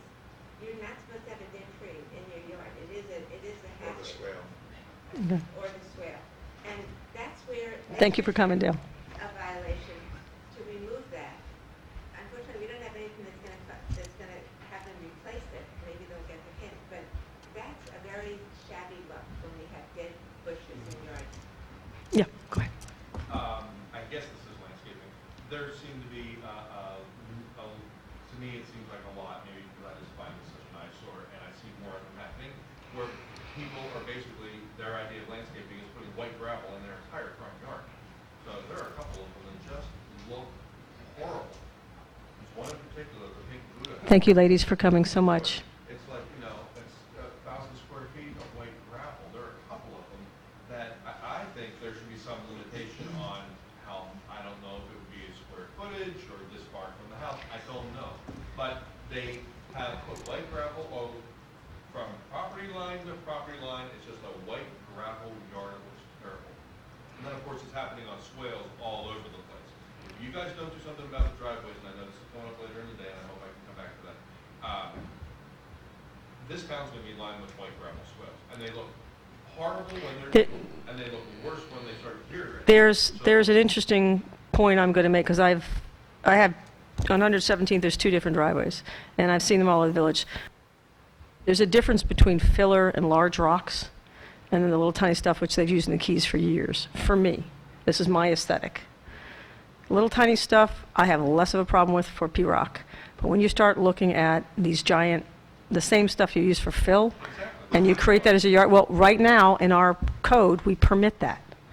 So, personally, I'd like to see that changed. Those yards that are all in the front, that's what it is. Well, there's a 40%, I know there's 2 rules, and there's 40% for a driveway, but then the issue of what is a driveway and what is landscape material is where that gets kind of, But there are, right over by us, there are 2, I could walk you to, that are, they have landscaped their entire front yard with white gravel. It's just a white gravel yeah. front yard. With the gravel situation, that also affects the road. It increases the deterioration of the asphalt on the road. You have The big ones, yeah. That stuff will eventually, even if it's bordered, because you're not going to want to drive over a border, that eventually does spill out onto the asphalt, and then, because we do have a road issue. We don't really have the funds to repave, and there's a problem with our roads deteriorating. So I think that's one issue with having the gravel as a, approved surface or whatever. How do you contain that? There's different types of gravel, too. That's another issue that we could get into a greater detail engineering-wise, but and we have our expert over here, resident here. The other thing is, what constitutes grass? Because, let's face it, most residents here, Green and cut. they've never put grass in the front yard. It's always been weeds that they've just cut down, and their lawn guy shaves it down to the ground, and it's just basically shaved weeds. Yeah. Yeah, that's going to be a harder one moving forward, too, and our resident expert climate change over there, that's going to be harder moving forward with trying to figure out sods, how this become an issue throughout the state in terms of how to maintain it. Yeah. And another very specific thing, and I guess it's landscaping, but you could also throw it in the driveway thing. Driveways are being done, even the ones that are being done right, with the edge and everything done right, and then they never finish the landscaping up to it. So you'll have a driveway with the little concrete border it's supposed to have, and then there's 12, 18 inches of white sand scattered about, and eventually the grass starts making its way back towards the driveway, but it's never finished. It's unfinished. To me, the driveway's not finished until the landscaping is brought up to it perfectly the way it should be. It needs to be resodded along the sides or a garden bed, whatever. Are you suggesting this is what I'm going to suggest, solve that problem, are you suggesting that, excuse me, that if you have a driveway and they're in the driveway plans from P&Z, they're showing the landscaping, that whole thing be permitted together? They're not, it's not, the landscaping never comes into the conversation at P&Z. They do not discuss landscaping. They permit the driveway. Sal inspects the driveway, and the rest is never addressed. So you have, oh my God, they're all over the place. It's just like white sand all over the place, and they consider that to be finished. Then, that's what I'm saying, so you're suggesting, that's what I'm suggesting, that, do you want to tie that in? No, I would say exactly that, because how would you maintain that? Exactly what you're saying, the person would never follow through. So I would agree with Gary Yeah, that exactly. before you get the permit closed out, the landscaping has to be I in think there. it starts before that, Jenny. I think it starts with P and Z when they're showing their plans and Yes. saying, this is the material we're gonna use, That should blah, be the blah, blah. question. And we're going to put a garden along each side, or we're gonna re-sod, but it has to be Right. part of the P and Z process. Give them the authority to say, finish it. Same with the fences. When they give a permit for a fence, there should be, part of that should be, what are you staining it with? Mhm. And they don't, that's not part of what they talk about. And this requires 40% coverage. So show us what it's gonna be, show us, like everything else, you have to show the material for your fence, show us what plant material. And then don't close, right, and then don't close out the permit until it's all done. But don't give the permit until they've shown what they plan to do. Make that part of the permit, that we're putting up a 6-foot wooden fence and it will be stained white, clear, whatever it is, and we're putting green buttonwood, 7 of them down here, that when they grow, they'll cover up this much of it. But it should be part of that process, so then, because if it's not part of that process, then what are you enforcing? You allowed it to be done without it being. No, I agree, and it kind of makes things slip through the cracks, because Exactly. when the inspector comes to Exactly. finish it and close out the permit, He's if only it's doing- not there, There's nothing then for they'll him to close check. it out and Like he, the right. house on, and I hate to point to people, except I'll keep wanting to know, this isn't an example of no. But the house at 116th, guys, 116th and 11th, that just put the fence up, is it 116th? The fence was done, it was all great, they did stain it, actually, it took a while, but they stained it, but no landscaping. Now you guys have to, someone has to go back to them and say, you know, it requires blah, blah, blah, and now you're chasing that down. That should be part of what P and Z signs off on. Makes sense. You don't get a permit. More efficient. You show us what you intend to do, and then Sal can inspect that. Yep. By the way, Sal, I never seen them in my life. I saw him by the way that 5 guys the other day. But I have done 2 jobs in my house. He had never gone to my house to sign the permit. He had never inspected the property. I don't know why we're dealing with him. You know? Was it a No, I Sal mean- permit to inspect, or was it somebody No. else's? It was Sal. Okay. Let's, You know, I don't know why we're dealing, that's part of the problem too. And by the way, probably he's getting paid by the contractor, so I don't know. You know. I will say. no, he's paid by the permit, just to be clear. We had 8 permits last year as part of our renovation, and it was a pretty extensive renovation. And I have to tell you guys, Dan and I were terrified of this city when we moved over. Oh, shit, we're moving to this. What do we have? Language, please.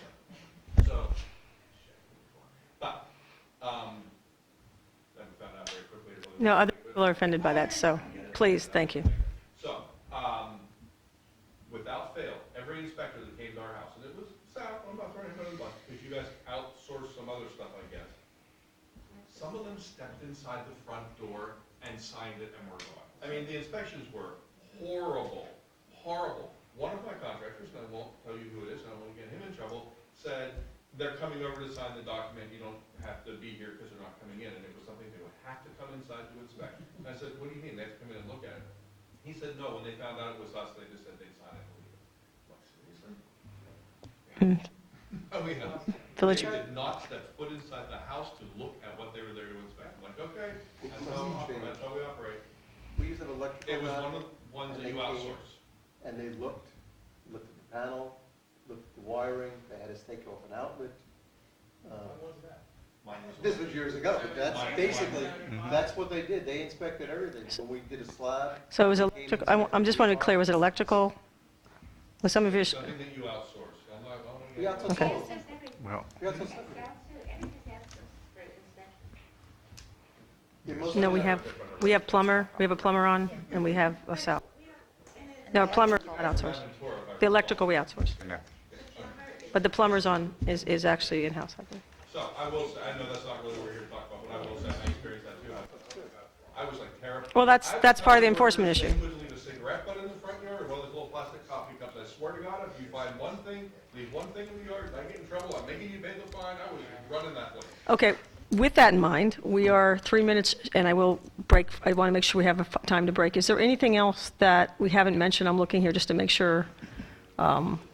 The only thing we hadn't talked about was discolored house paint, and that kind of thing, but I assume every consensus on that one, is that correct? The discolored house paint? Just paint your house. All right. Before, we're going to break for lunch now. Please go ahead and help yourselves if you're hungry. We're going to be back here at 1 o'clock, which is in an hour, to go over driveway ordinance from 1 to 2:30. And then from 2:30 to 3:30, we're going to go over the landscape ordinance for new builds and major remodels. Thank you all for coming so much. I so appreciate you taking time in this beautiful day to be in here with us. I am.